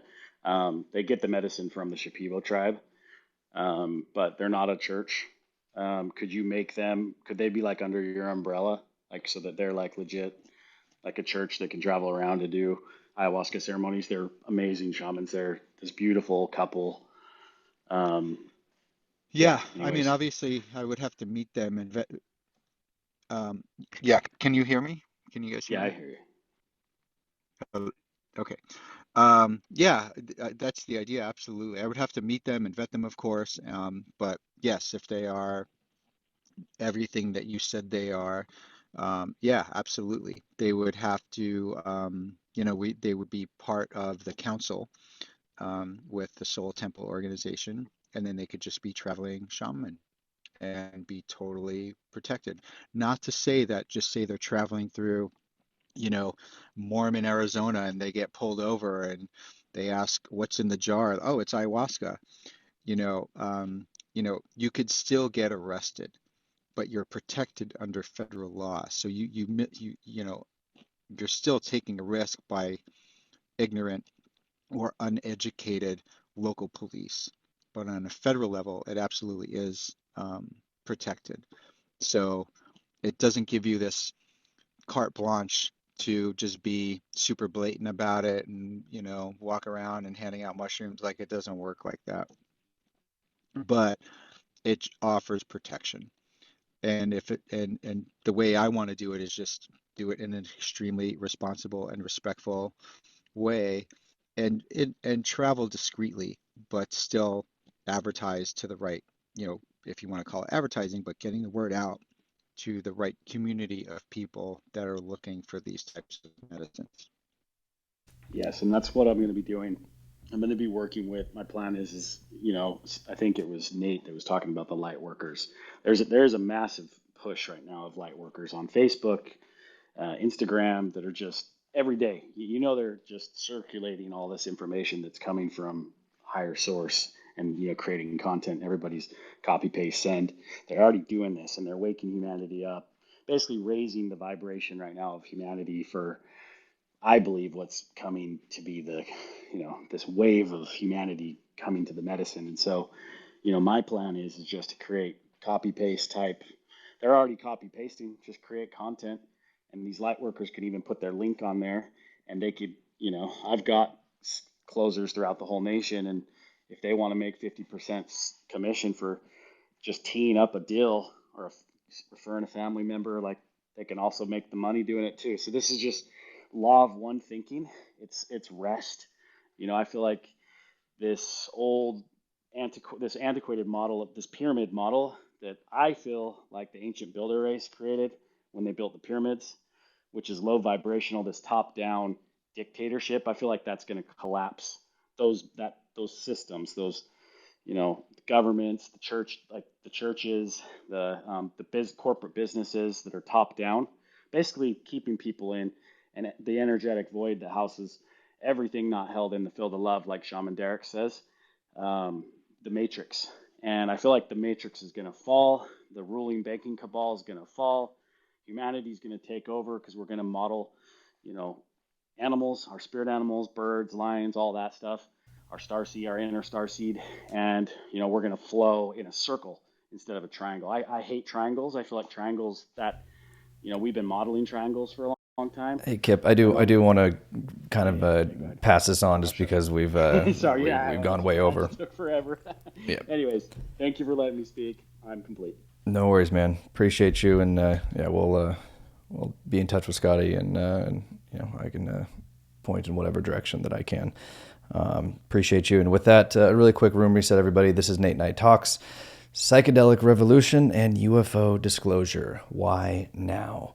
For those of you who might have missed the opening monologue today, I basically kind of covered everything that's been going on, more or less, within the recent psychedelic revolution, everything that's happening with MAPS and all of the new pharmaceutical companies that are popping up almost daily, it seems, to synthesize various psychedelic compounds, because of obviously the tremendous amount of medical benefits, psychological benefits, and of course, as always, spiritual benefits that come from these compounds.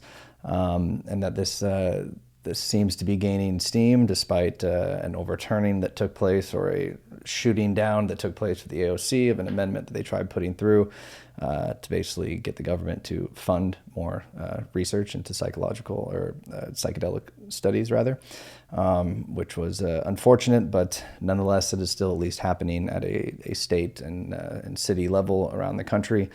There is a decriminalization movement in California, of which I'm a part of, and Silver is as well. And a number of people who are on the app, one in particular, Mike James, who's one of the heads of it, I believe, is very important. So making sure that you get in on that at a local level, wherever you live, because we all have the right to have full sovereignty over our consciousness and our body, and nobody should be able to tell us what we can and cannot do with our consciousness or our body. But just the interesting timing of this psychedelic revolution that's taking place, as well as this unprecedented UFO disclosure that is taking place. We're usually talking about that at length in most of these rooms, because it has been the big, hot button topic, with everything from the intelligence report. And it seems like, a weekly new video that comes out that is being confirmed by either the Pentagon or the DoD. and obviously the narratives that are going with that, which we try to arm you and educate you on so that you don't fall victim to the narrative that the government is putting forth with this. But the timing of it all seems very interesting, perhaps serendipitous, but we must try to look at this, of course, in a positive light, because ultimately all this has to do with consciousness. And so trying to understand what the possible correlation could be between the timing of these two things, or perhaps just one of them. So if you have a thought on the why now of everything happening with the UFO disclosure or the psychedelic revolution, or perhaps, like I said, if you can find a connector for both of them, we would love to hear it. That is what we're talking about. All opinions are welcome. It does seem that we are having some glitches in the app again, so some people had their hands raised, I guess, but we were not notified about it. So if you have your hand raised and we aren't bringing you up, just shoot me a message, and I will make sure that I bring you up. Not sure how late we'll be able to go tonight. Just got an emergency text from a friend of something he needs from me, so I'm going to have to try and help him out. So perhaps in an hour or so, I'm going to have to shut this down. But I want to make sure that we get to everybody who is on stage. And so, as always, rules for being on the stage: please be respectful at all times. If not, you'll be booted. Do not derail the conversation, or you'll be booted. And try to keep your shares under 2 minutes, out of respect for everybody who has been patiently waiting. And if you do want to be brought up, make sure that you have your social media linked, a picture, and a bio written so that we know you are not a troll. With that being said, we will keep it going. William, you are up, man. Appreciate your patience. Yes, sir. I joined the NNT community for the monthly. Yeah, man. I'm Appreciate excited. you. It seemed like a good investment in myself.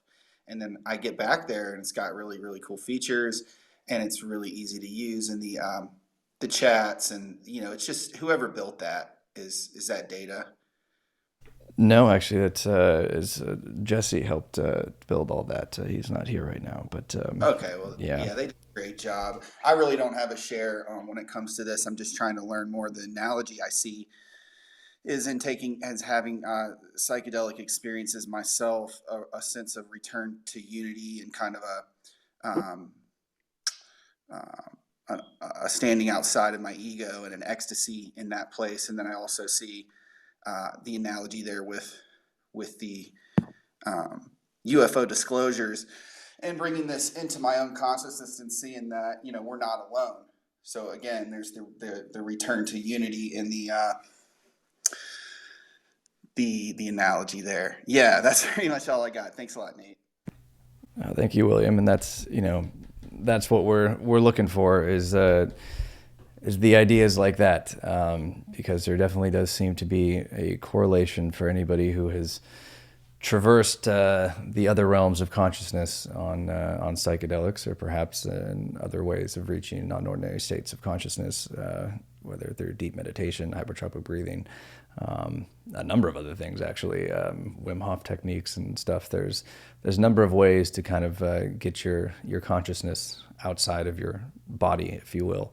But in those experiences, there is a number of things that occur where you come face to face with the reality of other dimensions that exist, other beings of insane intelligence that exists, God's source that exists, and this connection and unity of all things. And one aspect, I think, of the UFO phenomena, or at least the revelation that if that can take hold to everybody in the world of understanding this and embracing it, not from a state of fear, but from a state of there is an abundance of life out in the universe, and not just out in the universe, but out within our galaxy, and furthermore, I would even say within our own solar system, clearly, because they're here and they've been here for a very, very long time. And within that, I think a byproduct of that revelation should be unity within our species, a species that is very much divided, deliberately so. Once again, that has to do with messaging and story that comes down from the very top. The divisive nature of media and everything that comes from it is ultimately meant to pit us against one another, us versus them, divide us into groups, whether it's based on race, religion, sex, sexual orientation, culture, whatever it is. The things that ultimately make the world a beautiful and diverse place to be celebrated, because if it all looked the same, it would be incredibly boring and kind of kind of like the saying, if it was all sunshine, we'd live in a desert type thing, similar to that. And I think this could be one of those things, this awakening that there are so many other species out there that are highly intelligent, that we are all one here. Not only are we all one together with even all of these species as well, but within the human race, that we are all one, and would hopefully help us unite under that front. That there's no more need to separate over borders and boundaries and all this other stuff. It's that no, we're all in this together. We're all on this incredibly beautiful living planet. And we're in this experience, this human experience together, and that we should not be divided amongst ourselves. We are all one here within the human race, and so I think that is a beautiful part that would come from this. Once again, depending on how the framing takes place, depending on who's telling that story, depending on if it's fear-based and everything that the government's coming out. That was actually a couple things I was going to talk about tonight with some of the new articles that have come out in the past week. Just Nick Pope, doing another interview talking about that alien invaders will crack this planet open like a nut, warns UFO experts, and just the nonstop fear-based, threat-based narrative that is being put forth about this that seems to be continuing and growing. And so we have to be careful of that story, because that story can be used against us as well to further divide and continue, to spread fear. But if we look at it from, this place of unity and consciousness, that we're all one. And this just shows us that we're not the center of the universe, but we're a part of a large, beautiful, teeming with life universe. And we have neighbors who we've yet to even meet. So if we ever want to go meet them, we better start getting along with the neighbors on our own planet who are the exact same as us. If we ever think we're going to be able to accept a completely different species and a completely different culture and evolution and everything, therein, we think we struggle to do it now. Like, imagine the difficulty of something like that from our primitive mindset. And so there is definitely could be drawn a correlation of the why now for both of them, and in the sense of even what you were just saying, William, that the unity component in the psychedelic experience, this idea of oneness and connection to all living things, that we're ultimately all the same, and we as within so without, we're seeing reflections of ourselves in everything, and understanding that, I think, plays a big part in also embracing the reality of the UFO phenomena, the reality of life outside this planet, intelligent life that is here. And so it could all be for that, perhaps. It could be happening now, and that is a result of, the light workers, or whatever you want to call them, people who are in tune, spiritually awakened, and are trying to get the psychedelic stigma removed and get these things back out into the world where they belong and where they've been since the dawn of time, as a very sacred and an instrumental part of societal evolution and spirituality. And getting that to everybody, because they understand perhaps that to fully understand and not fear or want a war against a new species that's here, a new intelligent life, that type of awakening has to take place. And so perhaps that is why they're both happening now at the same time. That at least for a group, the people who are open to this, the people who are spiritually awakening and putting aside these prejudice and understanding that they can't trust the things that come from the news or the government, and realizing they have to seek this truth for themselves, that those people are going to, sit with these medicines in the responsible, proper way, and they're going to have those breakthroughs and those understandings of the connectedness of all, and then will be that much more able to embrace and not fear this new reality of life outside this planet, intelligent life, a superior intelligent life from a technological standpoint, being here. And so that is definitely an explanation for it. And thank you, William, for bringing up even that tie-in. And thank you also for joining the Nate Night Talks community. For those of you who haven't, would love your support, please go to natenighttalks.com and just click join the community. It's a community and research database that is meant for people who are of a like mind and curious about uncovering the truth as it pertains to all these things, whether the UFO phenomena, extraterrestrial beings, psychedelics, ancient history, secret societies, everything therein, a place to share your personal experiences as well as do research, find declassified documents and all this stuff where we can share this in an ecosystem that is inclusive and there to truly try and grow as a collective. And so very much in the early stages of it, but your support is greatly appreciated if that is something you are able to do, as well as the support of the podcast. It's coming. I swear to God, it's coming. It's not just going to be Clubhouse rooms. So you can go to the Late Night Talks YouTube page and see other clips from other rooms and things like that, which will be there as well. So your support across the board is greatly appreciated. So thank you for super professional the way you set up the podcast too, man, and just congratulations on all that. Thanks, man. Really do appreciate it. It's been a labor of love and a labor. I'll emphasize that. It's been a lot of work, but definitely worth it. So really appreciate you supporting and being in there, man. Hugo, you are up, my friend. Hey, what's up, people? So I was just check out your story about a spacecraft. I think a spacecraft slash base onto Antarctic. I'm just curious about what's there. Like, is there a base of our governments there? Is like ET? I mean, of course, it's not the governments, but I'm just very curious because it's something that once I'm able to get, for example, once I'm able to go there with some team and some probes, whatever, we might just finally contact ETs, so other civilizations, and because saying aliens to other civilizations is kind of pushing forward the picture of the alien from the alien movie and that kind of things. So we must instead just call civilizations because it's cooler and it's more professional. Not only professional, but also it's realistic because other civilizations, wow, it's something else. It's something that's beyond only humans. And I really enjoy what you said about fixing our own species first because we are living in a world where we prefer we for example, not me but many people just prefer watching the news and the media, and you see all these people telling Russians, Chinese, Japan, America versus Russia, America versus Japan, blah blah blah.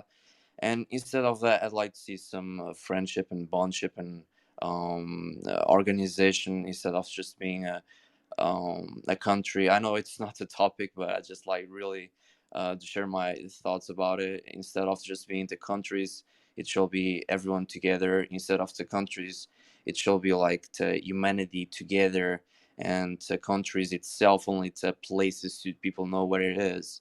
So we will just tell. So where are you from? Who are you? Or what's your origin country or your country? Well, I'm human. I have no country. For example, that's the thing that I will do, and I just like to point out that I will attempt to get some spirituality. I'll not promise anything.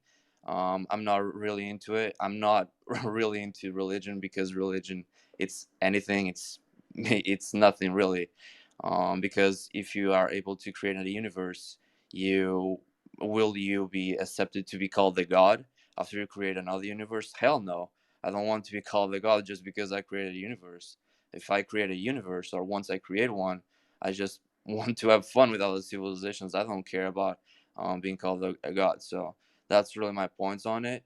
And we should really fix the problems in humanity because, I mean, they are here. They want to contact us, I think. If we are not dead already, it's because they want us to live. They want us to thrive and to have fun. And that's really my thoughts on it. Like, to be logical, to be really, really honest. And I always lead with logic. Logic is king. And I mean, I just, I just, I just like to governments to be just shut down and to citizens itself wake the fuck up and just really make us together with all the civilizations because it will be amazing.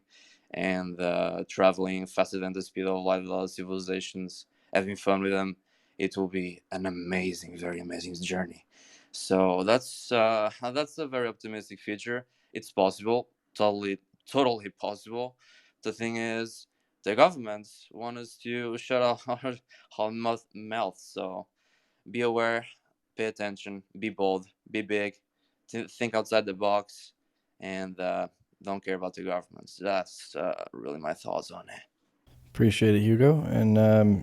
And yeah, I'm actually glad you brought that up. I haven't even touched on a couple of the things I was going to share. I'll put them in the show notes in the community tonight. But there has been a really crazy video that came out this week that was filmed from an aircraft, passenger plane. And it's like a 7-minute video of this, what looks like some form of an interdimensional being, consciousness. No way to really describe what it is, but constantly changing shape in the sky on this very clear day.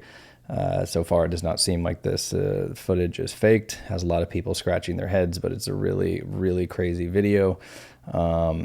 Definitely one to check out. And Hugo is also referencing this thing I posted on my Instagram story of this underwater.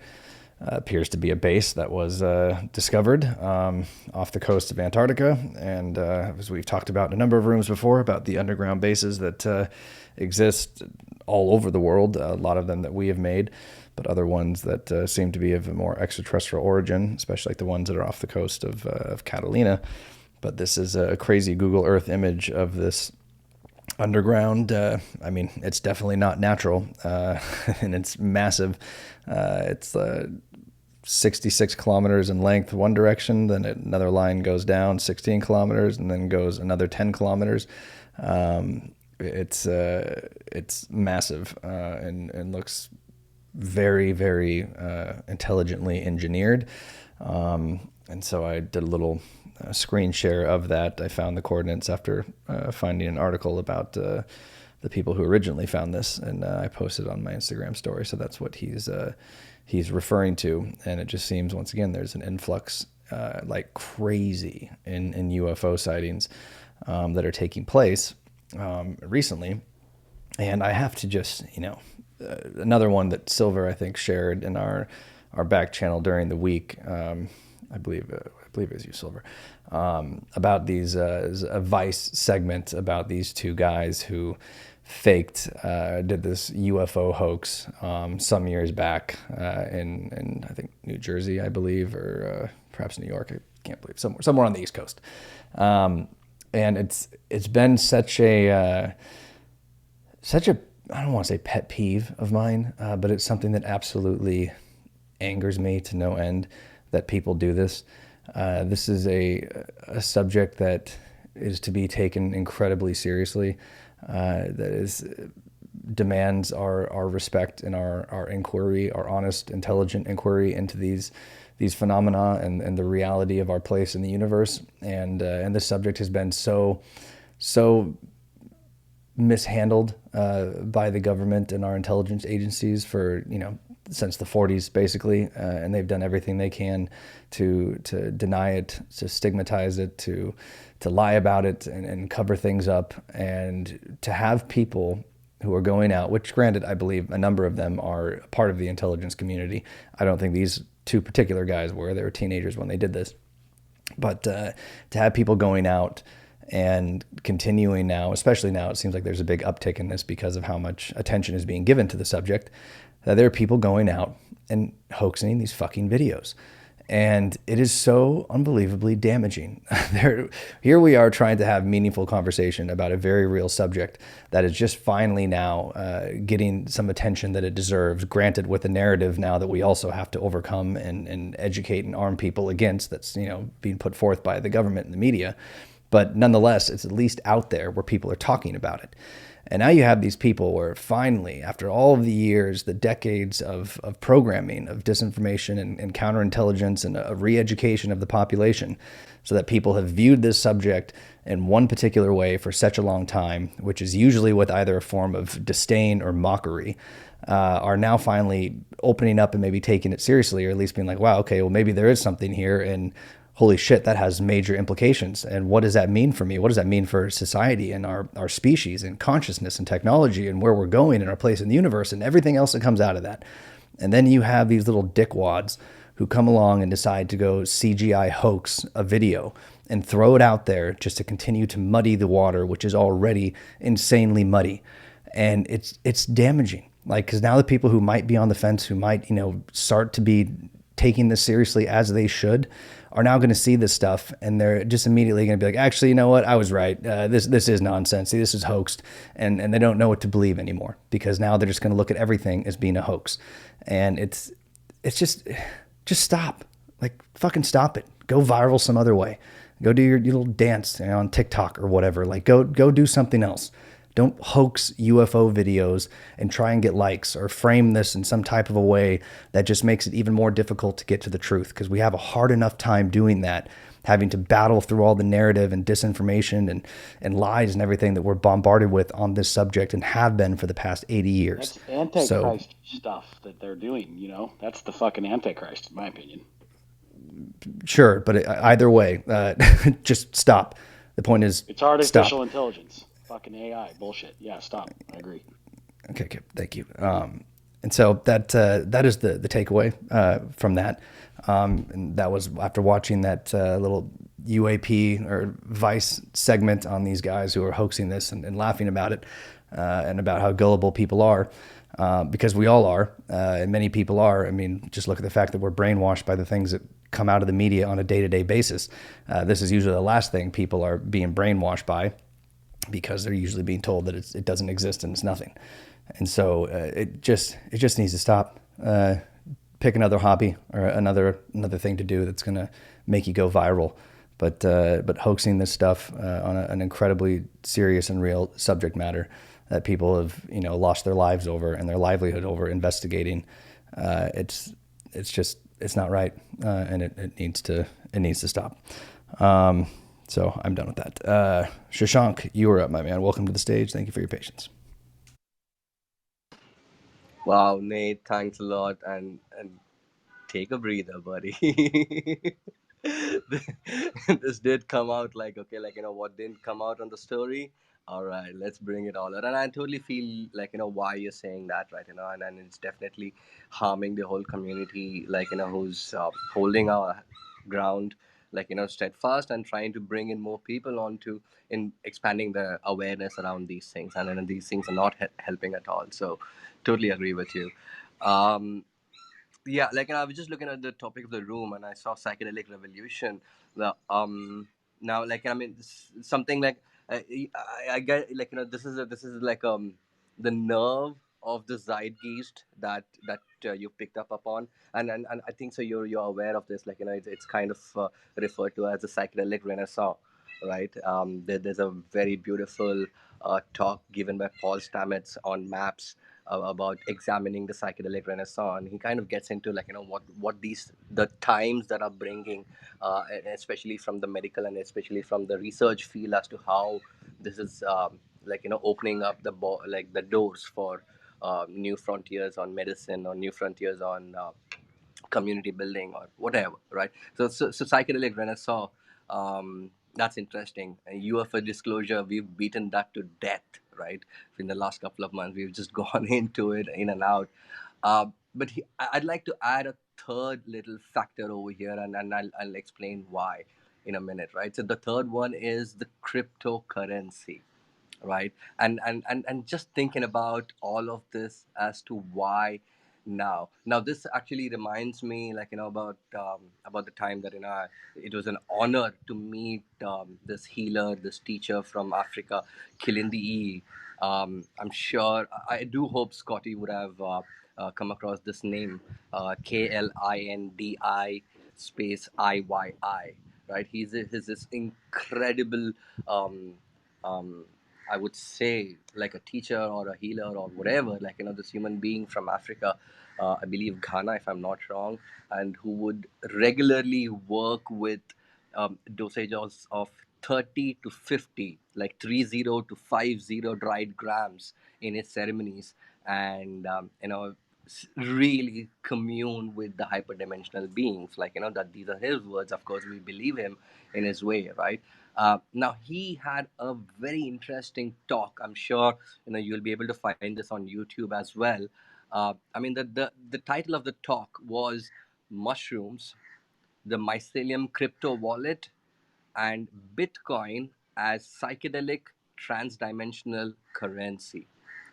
Now, I mean, just that is enough to, like, just pique your interest, right? And like, just getting into that, he's trying to get into as to how the organic nature of the growth of mycelium is as comparable to the underlying blockchain technology behind all of the crypto nonsense, right? Which can be compared akin to the one consciousness and the connectivity of all spiritual beings, right? So this is a very interesting, like a coagulation of concept that he brought out, and like that's the reason why I'm bringing out cryptocurrency as a third aspect over here. So just like again, like why now is fairly simple from my perspective. I'm looking at is to heal, right?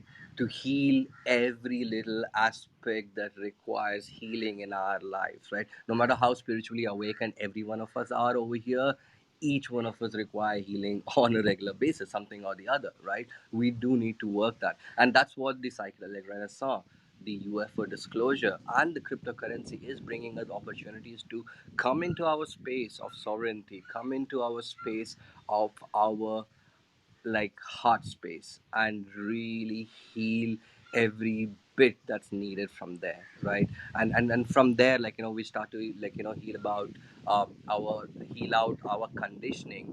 We start to heal out our traumas, and we like and we start to grow much more further. So this is what I wanted to bring in, like the cryptocurrency, and of course like the why now. And yeah, like Nate, as always, you're doing an incredible job, as well as the mods over here. Like shout out to Silver, Scotty, and a lot of people. I'm done speaking. Thanks a lot for your patience, and hey, Robbie, I see you down there as well, so welcome back from Africa. Cheers, you guys. Later. Thank you, Shashank. Shopping man, I love that tie-in. As always, bringing great depth of thought to the conversation, and yeah, there is a lot, and I really kind of was going back and forth tonight on how many things I wanted to throw in the title, of all the things happening now, the why now of everything. Because you could have thrown COVID in there, you could have thrown crypto in there, you could have thrown AI in there. I mean, a number of the other, the Hadron Collider, a number of other, experiments and other things that we're doing, and things that are taking place, which most people just aren't aware of, just because it's usually not making, the mainstream media. But, if you're researching particular fields of study, that maybe you'll, be aware of certain things and breakthroughs and whatnot that are happening. But there seems to be a lot that is all happening at the exact same time, and it seems to be leading us towards something. And we've also slightly touched on that. And there are a lot of people who, as always, who believe that I want to say the end is near, but like a transition is near. The Mayan calendar stuff, Revelation. There's a number of things that seem to be lining up, and I believe even just the what's the precipitation, is that what it is, the 26,000 year period that is ending, and we're on our way into, I think, the age of Aquarius, I believe. Perception of the perception procession of the procession, yeah, that was it. procession of the equinox, age of Aquarius, 5D, man, all that shit. Exactly. And that's a whole other part, a whole other thing. But no matter how you slice it, we are a species in transition right now.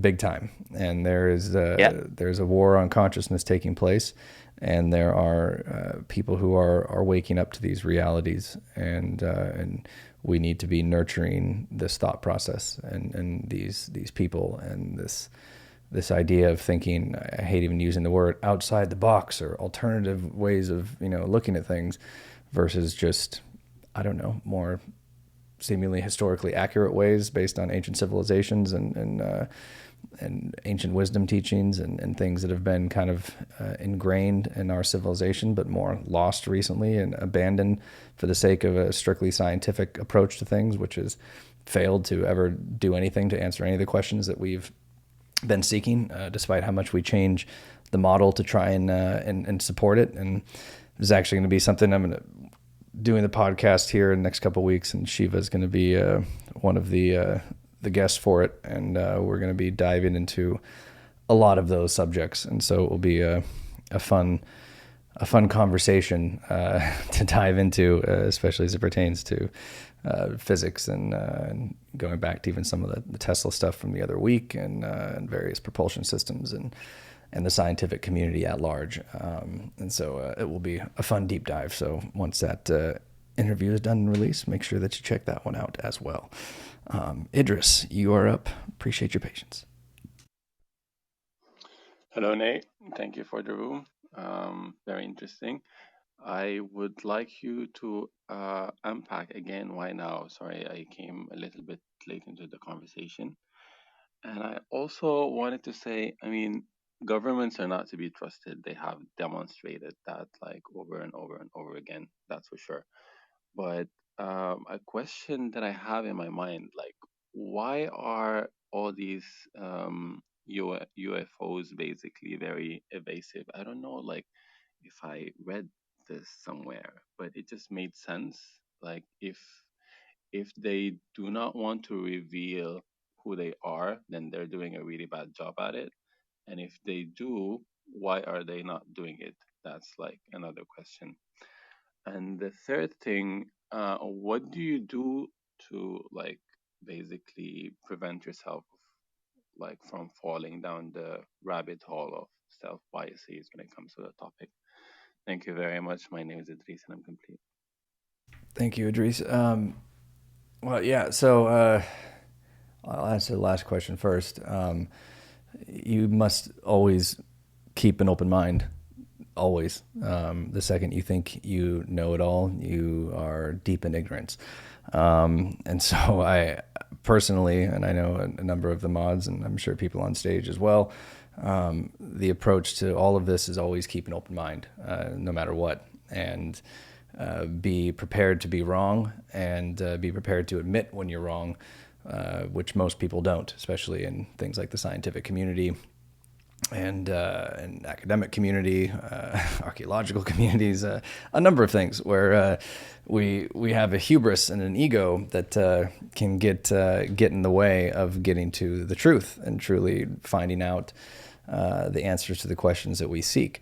And so you have to always be maintaining discernment, intellectual honesty when you're approaching any of these subjects, but not dismissive of things, being willing to hear them out, even if you might think that it's something you might not believe, or it threatens perhaps a worldview that you have, or something you might have made your mind up about based on other evidence you've seen, whatever the case may be.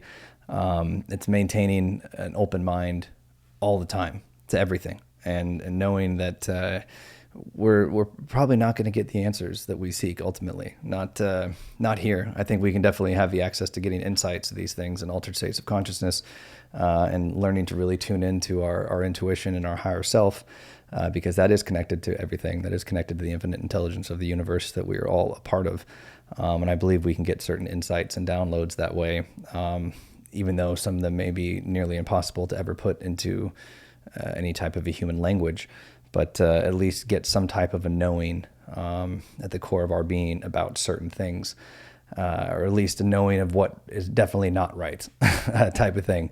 But that's really the only way, just maintaining a perpetual state of openness and discernment with all things. and not ever claiming to know the answers and claiming to be right about certain things. Because anybody that tells you that they know everything or they have all the answers are lying, because they don't. It's just not, it's not possible. I mean, outside of maybe very few know a lot more, at a very, very, very high compartmentalized level. There's a few that know pieces of it, perhaps, and maybe a very, very tiny few that maybe have a whole picture of it, or at least a bigger picture of it, a bigger part of it. But that's usually my recommendation, and how I steer clear of that issue, is just having a level of humility with it, and knowing that I'm merely trying to get questions answered and seek the truth. But in order to do that, I have to be open, and go experience things firsthand. I think is always don't take people at their word for anything. If it's testable and you have a modality of doing something like that, or that there is a modality that exists for doing something like that, then you do it if you really want the answers, even if that takes a fair amount of bravery to do. As far as the why now, I mean, that's the conversation that we're posing to everybody in the audience, is the why now, and whether or not there is a correlation between the why now of the psychedelic renaissance, and the UFO disclosure that is taking place, at least within the United States. That's up for debate, whether or not there is a tie in there. But individually, the why now for each of them, are once again topics that we're here to have meaningful conversation and dialogue about, and get different perspectives, different sides of the story, and what people, based on their experience, their worldview, how are they viewing this? What do they think the reason for it is now? And trying to get those different opinions, and see if something resonates, or see if there is a way of looking at this that perhaps we've not done before. And that's ultimately going to be, I think, the only way to really get to any form of an answer. So I don't necessarily have an answer of why now, other than it's clear that it's intentional, at least from the UFO disclosure part. And there's a lot of theories therein about the why now. A lot of people who research the subject have stances on that. The government's definitely trying to put forth their narrative about that, as if this is something new, and they're just as surprised as we are that it's happening, and that there weren't mechanisms in place for reporting this stuff, and yada, yada, yada, even though they've been involved with it for 80, 90, 100 years. And so it's definitely intentional, and it's very methodically and deliberately being laid out and put before us, and the messaging in the story is very crafted and being constantly reiterated. And so that knowing what we know about, as you even said at the beginning, not nobody should be trusting what the government says, or the media in general. We know that if they're saying it, and this is being allowed to go through the media, which we know is full of CIA counterintelligence operators, and this has also been disclosed, and we know that they're in there filtering out news stories, or altering them to fit a particular agenda, or leaving out information they don't want out, or whatever it is, that these stories were allowed to go out. This stuff was allowed to be leaked to the public. And so we know that it's intentional, and to what end is debatable, whether or not that's something nefarious, or whether or not that's something ultimately good. We'd like to hope that that is the case, but we're more here to kick around those ideas.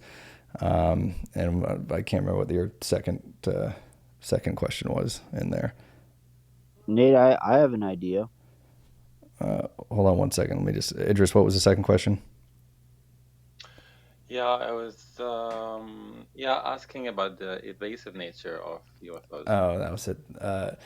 And that is an age-old question that people who typically come from a skeptical point of view always want to throw out. Not saying you, but I'm just saying that's typically where it's coming from. Then why, if they're here, why haven't they just landed on the White House lawn? And why aren't they, making themselves known? And And first of all, why would they go to the White House of all places? Why would they go to any form of government in particular? They show up all the time to people around the world, whether it's through the abduction phenomenon, whether it's through human initiated contact like CE5s, or just uninitiated contact that takes place within these sightings and these encounters around the world.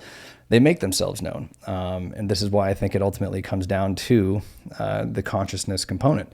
Is that people, we always talk about we're creating our reality every second of every day. We're a result of everything we've ever thought, for better or worse, and we believe and reinforce on a daily basis, and see in reality that which we believe to be real, true, and possible. And that's all based on conditioning. The people who raised us, where we were raised, and other authoritative figures or influential figures who came in later in life and had enough of an impact that they were able to sway or form a new worldview or a paradigm for us.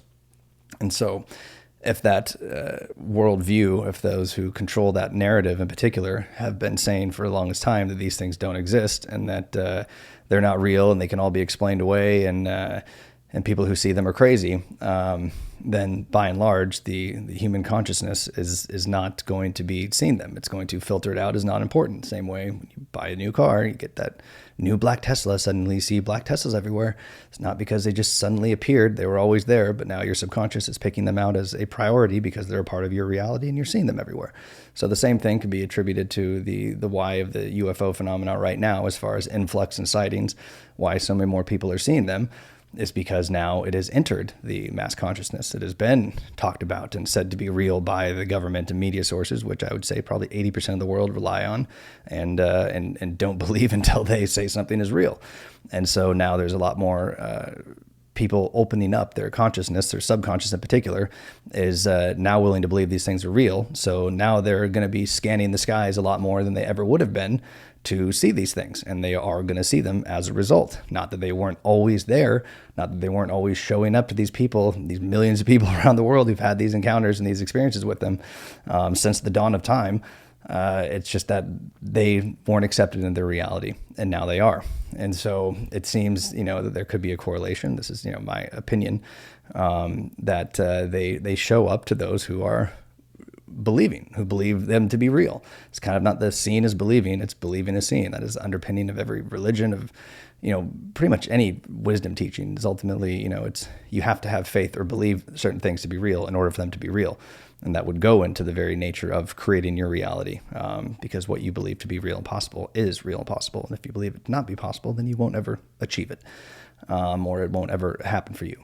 And so I think that there's people who are consciously open to these things, and that these things are willing to show up to them because of that. I think that's a component of it, or that those people are just aware enough that they're able to catch these things where other people are not. And so that they're showing up. They're just not showing up in the way that, I think we'd hope in some sci-fi movie where they're going to fly in some mothership and hover over New York City and be like, we're here. They've been doing this for a very, very, very, very, very long period of time. And so it does happen. It's just not in the way that we want it to happen or think it should happen. And so that would be, I guess, my answer to that question, if that helps at all. That's a very interesting answer. Thank you for it. And I would just add to that believe make manifest. So I mean, it doesn't necessarily mean that people will be able to see it now, but maybe we're just like projecting this, like this is the content of our consciousness. And yeah, I mean, it's an interesting topic. Love to hear many views about it. So thank you very much, and I'll continue to listen. My name is Jason. Thank you, Idris. And yes, that is exactly why we're here, is to throw out those opinions and those ideas, and just gain different perspectives and understanding. And yeah, what you just said is the flip side of that coin, which very well could be a component of it as well, is a reflection of that consciousness. And that can be seen in all things. Believing does make real in many regards. And so it's the idea of consciousness is the underpinning for all of this, and it is the true great unknown. It is the true final frontier, and something that desperately demands our research and inquiry into it. and our exploration of it to the best of our abilities. And so, thank you, man. Grigor, you are up. I believe you're next. Yeah.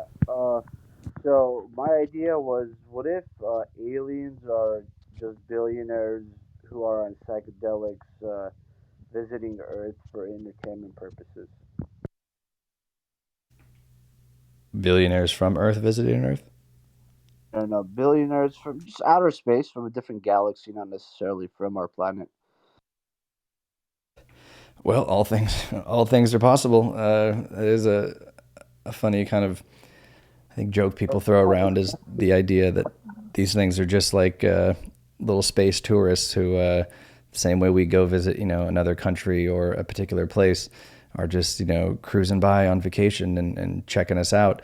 And there's, protocols the same way there would be, within things like the UN or whatever. There's, galactic type federation of what civilizations, based on how advanced they are, can and cannot be interacted with at whatever type of level to, for risk of influencing, their evolution in a non, natural way or an accelerated way that perhaps their consciousness is not ready to achieve yet. We kind of see that with technology that we have right now, that technology is advanced to a point that our consciousness is not able to handle it.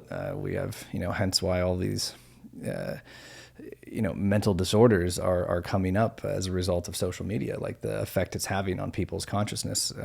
People who are not able to be consciously evolved enough to love themselves, to have security in the very nature of their being, and confidence kind of in that, where social media has the ability on its negative side to be able to really destroy somebody in a very profound way, that if they're not evolved enough spiritually and consciously to be able to use it wisely and not let it affect them in that type of a way, then it can have, really damaging effects, which can lead to mental illness, suicide, and a number of the other things that we have seen as a result of this kind of explosion of this massive now interconnectivity of the world. And so you do have effects like that, I think, and perhaps, that could be an explanation for it. I don't think that's the case, but it is nonetheless a possibility that it could be wealthy alien races coming here on vacation and showing up. But, Especially if you're really stoned. Exactly. Yeah. Definitely helps with that. Okay, staying on topic, Nate. I got into the room later on. What was the question? Specific question related to this chat? It's in the title, my man. Psychedelic revolution and UFO disclosure. Why now? Why are both these things happening now at the same time? Oh, okay. Okay. So on a more serious note, I think, as you explained, I think it's happening now is because of the entire interconnectivity of the internet and social media.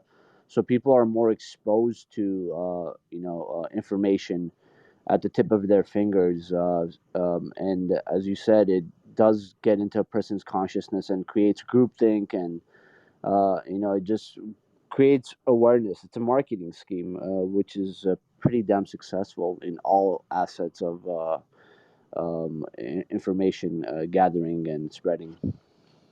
Indeed, I think that is a component of it as well.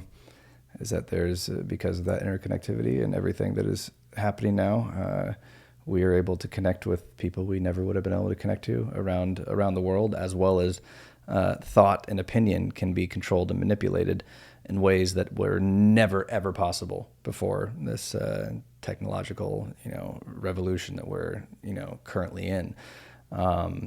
And that is a big part on this, which is why things like the fake news and disinformation and counterintelligence can spread like wildfire, and people can hence the whole even hoaxing of these videos, how damaging it could be because it's going to go viral. You put something like this out before a news network would have to pick it up. It'd have to be compelling enough that they were just desperate for a story that particular day, and they felt like sensationalizing something.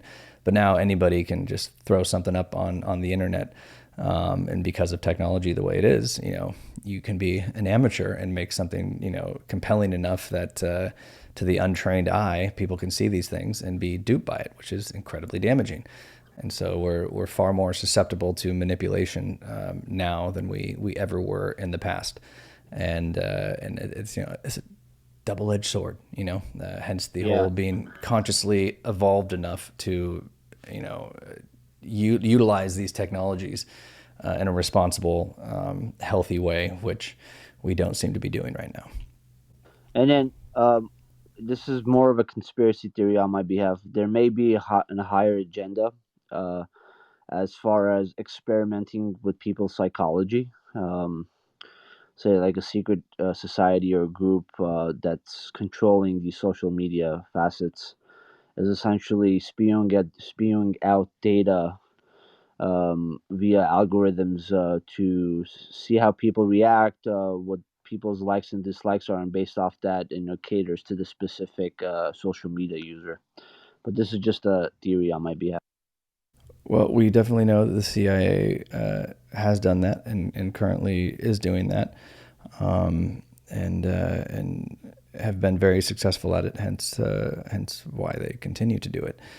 So, you know, whether or not it's our intelligence agencies doing it, or, you know, big tech, or yes, other highly influential people that we would, or wealthy people who maintain, you know, control ultimately of most political establishments around the world. You know, perhaps there's some nefarious agenda that is all ultimately very plausible and very real. Appreciate it, Grigor. Thank you very much for the questions. And Godrat, you are taking us home, my man. Thank you very much for the time that you are giving to me. First of all, I want to say that, right now there are two different definitions concerning this UFO phenomena. One is the definition that the United States government and secret sources are trying to convince all of the minds in the world in the way that they wanted to be achieved at the conclusion that they are meaning and supporting the idea. You know, when anything which is not completed, making any definition of any phenomena, the government and superpower are somehow trying to make their own definition as an acceptable definition. And also, other definition is the definition coming up from the minds of the people who are in the whole world as a human, have their experiences and their sightseeing these phenomena, which is completely different understanding from the government sources understanding about these phenomena. And by the way, I think the appearance which is rapidly are growing up in the world, it's somehow that they are trying to be and to show themselves to more people and somehow explain themselves to all of human in the world, not especially to the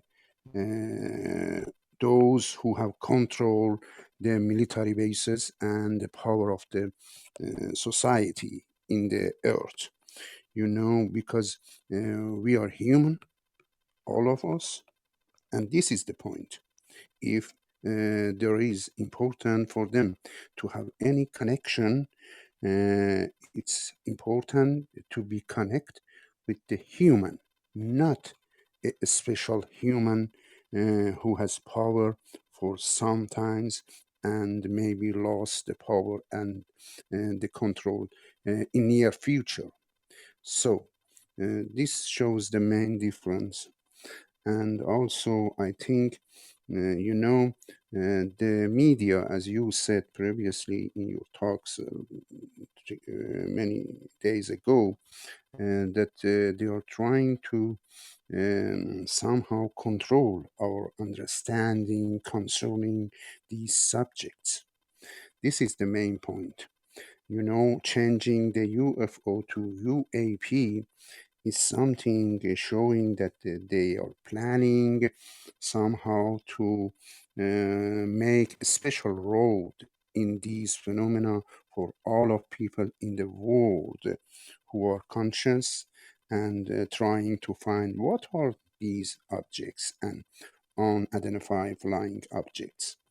You know, by the way, as you said, and I believe also that the best way for the intelligence sources, any intelligence sources in the world, to have control of the mind of their people and their population is that somehow explain everything without interference directly, indirectly, somehow bring our minds and minds of their population to the explanations that they want to be explained.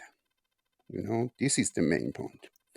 And they are right now in the way that they want to make explanation for unknown things as they want, and it's in their benefit of these phenomena or any other things and subject in the world. Thank you very much. Thank you, Godrat, and very good point. Especially the very changing of the nomenclature of UFO to UAP, and I think most people who research this stuff saw that as a red flag for one, but also just the very first word as being unidentified. It's kind of aggravating at this point. I think they've been identified. They've been identified for a very long period of time. But yeah, the changing of it. I still remember the clip of Hillary Clinton talking about it on like Jimmy Fallon or something. Oh, we actually call it UAP now. And I'm like, oh my God. It's a part of it. So once again, this is the government programming, and that's how early on this narrative was being formed. Before honestly, the 3D classified videos, Tic Tac, Gimbal, and Go Fast were released. That was taking place, and so very very interesting. And yes, they are telling you exactly what they want you to think, see, and believe. They're telling you what to think. That's why you always pay attention whenever you watch the news or hear any type of an official address from any type of government entity or politician. The messaging, the story is very clear. Pay attention to the buzzwords. They'll repeat things over and over. They'll repeat the things that they're wanting to stick, and they're wanting you to go out and regurgitate. It's a fun little experiment to do, and you can quickly identify what that messaging is, and you'll see the difference between them based on whatever network you watch or whatever side of the aisle you find yourself on, which I hope is neither. But nonetheless, very true. Excuse me. Yeah. Excuse me, Mr. Nate. By the way, I think our mission as people who are interested in subject and who really following the subject to find the true things concerning these phenomena is somehow distribute and expand our understanding and our explanations correctly to the population of our countries in whole world. This is the only thing that we can do concerning this subject, somehow inform people by the announcing the ideas in the Clubhouse and other platform, which is possible to be connected with the whole world.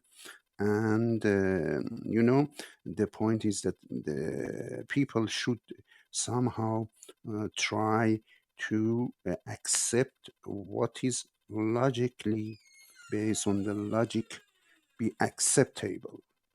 You know, the logic and our mind, if we make some concentrations to our minds, it's a very basic source to understand what is true or what is not true.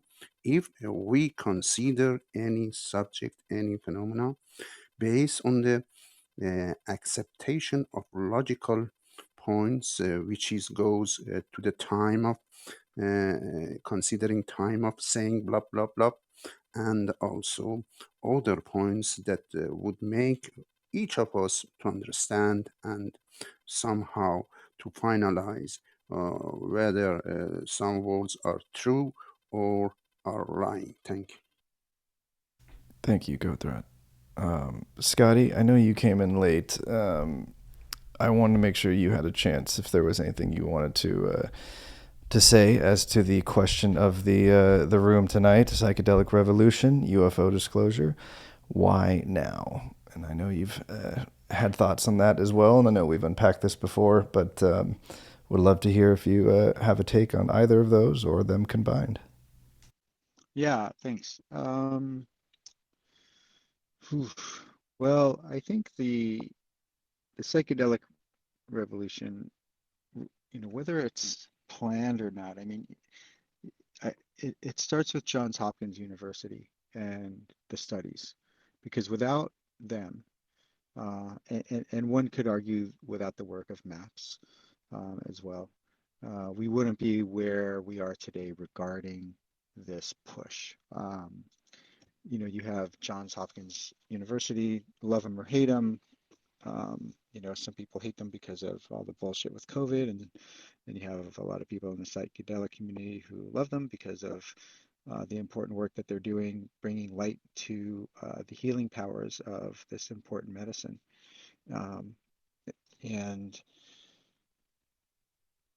I think it's there are no coincidences. Could it just be a timing thing where it's just kind of are they two separate events? So either way, I think we have to give credit to some of the timing of this, just to the timing of the researchers at Johns Hopkins and Imperial College in London, and then the people who are working at MAPS. Because Lord knows that, you know, psychedelics didn't go away when they rescheduled them as a Schedule One. They people, just because you make something illegal doesn't mean people are just going to honor that and say, oh, okay, we're going to stop. Um, so the UFO thing, man, I don't know. I think I don't think the psychedelic revolution and the UFO disclosure are connected, but I do think there's some sort of psyop going on about why they're choosing to do it now. I've mentioned this before. You have an entire world who was brought to its knees because of the pandemic, whether whatever side of the fence on the pandemic you are or not, where you know it's definitely real. There's definitely a virus happening, whether it was released on purpose or by accident, doesn't really matter. It is what it is. And but you have an entire planet of people who are brought the economy to its knees. You have people in psychological crisis, extroverts who are not used to being at home. You are forcing husbands and wives and families to be together who are usually not together, um, realizing that they don't like each other, and the divorce rates are up, suicides are up, especially teen suicides, depression is up, and then they throw this into the mix. Is it because maybe people aren't paying attention and uh, they're paying attention to COVID? We've seen this before. Anytime they enter really important legislation into a bill or approve something, they usually do it on a Friday. There was something really important years ago. I can't remember what it was, where they introduced something that affected the entire country on Christmas Eve. And I can't remember what that was, but that's kind of their MO. So could it be that they just don't want to upset too many people? So okay, let's do it while COVID's going on, and maybe people are too preoccupied with COVID to really give a shit. And we've kind of seen that because we've talked about it in this room where the Pentagon had to come out and said, oh hey, by the way, that when we said UFOs are real, yeah, we still think that UFOs are real, and it's almost they had to like remind the public, and the public generally just kind of shrugged it off. So I don't know, man. I honestly have no idea. But it could be a psyop of some sort. Um, so I don't know. I'm still confounded by the whole thing, but I don't think the psychedelic thing is connected to the UFOs. I think it's just kind of serendipitous timing. You know, we eh, eh, we have to look at maps. We have to look at Johns Hopkins, Imperial College in London, and I think Australia is studying them now. Um, and we could even throw Burning Man into the mix, because you have all of Silicon Valley who is now coming out saying like, yeah, we've been microdosing for years. There's a famous news anchor who um, anonymously said that she has been microdosing for her entire career, and it has helped her cope with the pressures of being a well-known um, news anchor on a major network. So, so I don't know. I don't know, but it's fun to speculate. I don't think that psychedelics and the UFO thing are connected, but who knows? But I do think that whether you are I'm on the decrim side as well. It should be decriminalized. But I am also on the side of not trusting the government, and I am doing my own thing. And I encourage people to do their own. Don't wait for the government. Like, why do we need to wait for the government to tell us that UFOs and aliens are real? Like, we don't need to wait for them. I don't need to wait for the government to tell me that I can use psilocybin legally. So I started a church. So if if you feel that strongly about it, do it. If you need help doing it, I will point you in the right direction. And you could DM me. And there's an attorney who I brought on here. He is an entheogenic attorney who helped me get my nonprofit status as a faith-based organization. So, or if you just want to, if you're a facilitator and you don't want to spend the money and go through the paperwork and everything that I did, um, and you want to become a traveling facilitator, you could join an organization like mine or an Indian reservation. So there's ways to do it. So don't wait for the government to give you approval. You don't need it. So, um, so that's that. And the one thing I do want to say is, since the room's going to close soon, is that my club hit a milestone today. We we hit 10,000 members. So we're going to have like a party on Clubhouse. I don't know which day, Saturday or Sunday, but it'll be kind of an open thing. Um, Not discussing any particular topic, but to just thank the community and also thank people like Nate and Silver and Robbie, um, and William, of course, who's on stage next to me right now. I think my PTR is not working, who have helped build my club by, you know, through whether it be through moderation or participation, um, or their other clubs, and also to get to know the other community members. So um, if you are a member or follow me or follow the club, spiritual, not religious, and you want to come in and say hi, um, it'll be probably Saturday or Sunday. I haven't figured it out yet. So, and I hope to see the same thing happen with Nate here, because the work that he does is, it's legit. I was listening. I've been driving for a while, and there's a lot of, there are some good mods in Clubhouse that do a good job of talking about UFOs, but the way it's done here, I think is done really well. I do not endorse a lot of rooms and clubs. There's only a handful, and this is one of them, and that's why I keep coming back all the time and supporting Nate and the cause in a responsible way. So thanks for the opportunity, Nate, and happy to be part of the family here. And that's about it. So aloha, everyone. Thank you, Scotty. Congrats on the 10K, brother. Yeah, check out the patty this weekend. Scotty's paying. So that being said, and great points as well, as it pertains to the why now. I think I don't know how much of a correlation there ultimately is between these two things, but I do think that if there was one, I think it logically might be what was said earlier, as it pertains to light workers, if you will, or people who are desperately trying to get the population and the world as a whole to evolve and wake up spiritually and consciously, and not just to save this planet and to stop warring with one another, but to be able to be consciously and spiritually prepared to confront this new reality that we're being, faced with, of extraterrestrial presence on this planet, where, like I said, we struggle to do it within our own species. We do nothing but war and turn into tribes and us versus them, that we're divided amongst ourselves and find reasons to fear and hate other people because they're different.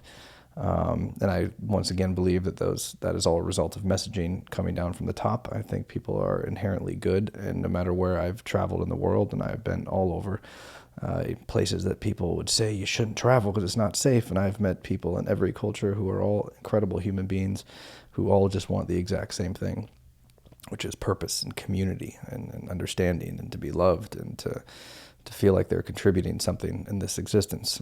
It's very basic. The human needs of what we want and desire in this experience are universal, and they're very basic. It's the rest of the stuff that we're inundated with, materialism and other things that pollute that and destroy it. But if we can't wake up to that reality within our own species, then how the hell are we ever going to openly invite a foreign intelligent alien species here, or multiple ones that look nothing like us in any possible way, and from an evolutionary standpoint, but in every other form. And so if we can't do it with ourselves first, within our own species, then how the hell are we ever going to do it with an alien species that's not from here? And so perhaps it is, a higher consciousness that is doing this, or this is people who innately sense it and know that psychedelic, the benefit of these medicines, because of the unity component to it, the understanding that we're all the same. There is no them. It is all us, we, I. We are all one. And as soon as we realize that, if we can grasp that even within our own species, then we'll be able to truly, with open arms, welcome and understand perhaps a completely different species. And so maybe the timing of it has to do with that there needs to be a consciousness awakening, and an understanding of the true nature of things in the universe and oneness of it all, in order for us to fully be ready to deal with this new reality. And so perhaps that is the tie-in between the two, or perhaps not. But that is what we are here to discuss tonight. So hopefully you enjoyed it. As always, please do make sure that you follow the club, click the bell so that you are notified when we do the rooms, as the pinging process is highly inefficient and impossible to remember people who want to be pinged. So if you just click the bell, you'll be notified. As of now, the rooms are Mondays and Thursdays at 9:30 p.m., though Thursday may go bye-bye, I'm not sure. And make sure you follow the mods and the people who spoke on stage and the people who are sitting next to you in the audience. If you're all here and you've been here for any length of time, you're here for the same reason. Either because you're equally curious about these subjects, you've done the research, or you are just wanting to know. And if that's the case, then build that community. Build the people who are on the same path as you, for support and understanding, because we're all in this together and we have to do it together. and as well as please, if you are able to, support the NNT community and database. Go to natenightalks.com, click join the community, become a member, so we can all kind of grow together. Need your help with this undertaking. Give yourself an opportunity to meet like-minded people and share your experiences and share your research, as we are all going to share our research and declassified documents, stories, personal experiences, whatever it is, all in one kind of ecosystem. That's where the show notes and everything go for each episode. So all the articles and everything I've referenced tonight will be in there after the show, and it's just greatly appreciated. It is the better form of like a Patreon, where this is actually like a community. It's almost like a social media, and how it's set up, meant for kind of interaction. And hopefully as it grows, if it grows to the level that I'm hoping it will, we'll be able to organize events, and whether or not that's in a psychedelic nature, or whether or not that's in a UFO nature of going to hotspots as groups or whatever, just organizing kind of community activities. There's a lot planned for it, so very early stages, but definitely need your help in this phase to try and get this thing to where it needs to be. And so with that being said, we are going to call it a night. I see Krista just got up here. I don't know how did you just get up here, Krista? You just spontaneously appear? How did that happen? Magic. I know. I'm impressed. But unfortunately, I do, unless there had something really quick that you wanted to say. Otherwise, I do need to close it down. I have to run to a buddy's house who's out of town and thinks something's being stolen. So if you have something you want to say really quick, please do. Otherwise, we'll close her down.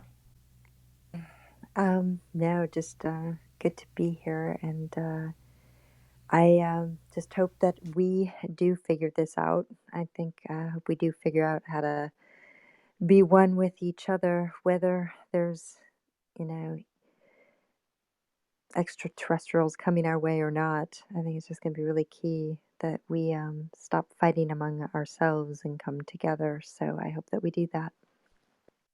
Amen, Krista. Amen, indeed. And it's actually something that I think Shiva and I were talking about in a back channel, as far as the why now last week or something. Just in the sense of with COVID and everything happening, this bombardment of this information, that there's a psyop or psychological component to it, where if people are inundated with something very traumatic already, or very groundbreaking, that kind of has already brought them to their knees in a mental, spiritual, intellectual, emotional level, that if you introduce new information when they're already kind of beat down, it's not nearly as big of a deal. And so perhaps that is a reason for it during COVID, especially at the very peak of COVID, was reintroducing something when the human psyche wouldn't necessarily have the resistance or the inquiry that it might normally have. More of like a subtle way of introducing something in the middle of, like a post 9/11 type thing. If you were in America, like that's a fragile time in the human psyche, and you can impress a number of things during that state and have it stick. And so that something I totally forgot to bring up that we were talking about before, but we'll dive into that on the podcast. But other than that, thank you everybody for being here as always. Thank you to the mods who are always here week in and week out. Silver, Robbie, Scotty, you guys are amazing. So happy to have you here, and appreciate it very much. And everybody who came up on stage as always and shared your experience, your perspective, your truth. It is all greatly appreciated and helps the collective as we navigate our way through these perplexing and difficult subjects. And so all of you are greatly appreciated, as are all of you who are in the audience holding it down and supporting the club. So thank you so much to everybody who is here and who comes here week in and week out, even during the summer. I know it's a slow time for this app, but for those of you who are here and continuing to be, thank you so much. And this episode did not crap out on my PodTrack recorder, so it will be on YouTube as well. So if there's any of you that missed parts of it, feel free to check it out on there on the Nate Night Talks YouTube channel. And set up a couple interviews that are coming up. for the actual podcast. Shiva is one of them, another friend who's just authored a book on consciousness that's about to come out. I'm going to have him on there. Dr. Morehouse, that's actually the big thing. So Monday night, Dr. Morehouse will be here. For those of you who do not know who he is or missed any of those rooms that I had earlier with him when we did the whole breakdown. This is months ago, but oh man, it was a great 4-room topic on the CIA declassified gateway experience. And so Dr. Morehouse was a part of the Project Stargate gateway experience within the CIA, the remote viewing. Phenomenal guy, author of 5 different books. Obviously a part of the CIA, the DIA, within the military for 20 years, and special forces with the Rangers. A phenomenal story. A wealth of information, especially from the consciousness standpoint and remote viewing. And so for those of you who are not here for that stuff, oh my God, make sure you check out Monday night, 9:30 Pacific time. He will be here. Tell your friends about that one, because we're gonna dive into a part 2 with him and be picking his brain this time. We'll have him do an intro again to fill a lot of you in on who he is and remote viewing and the CIA's interest in this, as well as Russia and tons of other countries who realize that this is all real and incredibly powerful, and trained operatives to remote view other countries and remote view, Mars 1 million years ago and see what the civilization was like that was there. Crazy stuff, but all incredibly real and true and mind-blowing. And when you talk to a guy who's actually a part of it and very decorated and legitimate, it really drives it home. So definitely check out the Monday night room. And after that, I will have him on for a podcast in the coming weeks to do a kind of a deep dive official interview with him, which will be really fun. And I guess he has a good setup for that. So we'll be dialed in with that. And still, hopefully we'll be getting Greer back here again as well in the coming weeks. He's kind of been MIA, as is Michael, the director of his documentaries, but he promised he would be back after we had him for a few hours a month or 2 ago. Time flies. So we'll be getting him back, and whether or not it's on here or I just have him on the actual podcast itself, either way I will let you know. But we'll keep the exploration going, as I hope all of you do. As always, keep an open mind. Stay in a positive, loving state.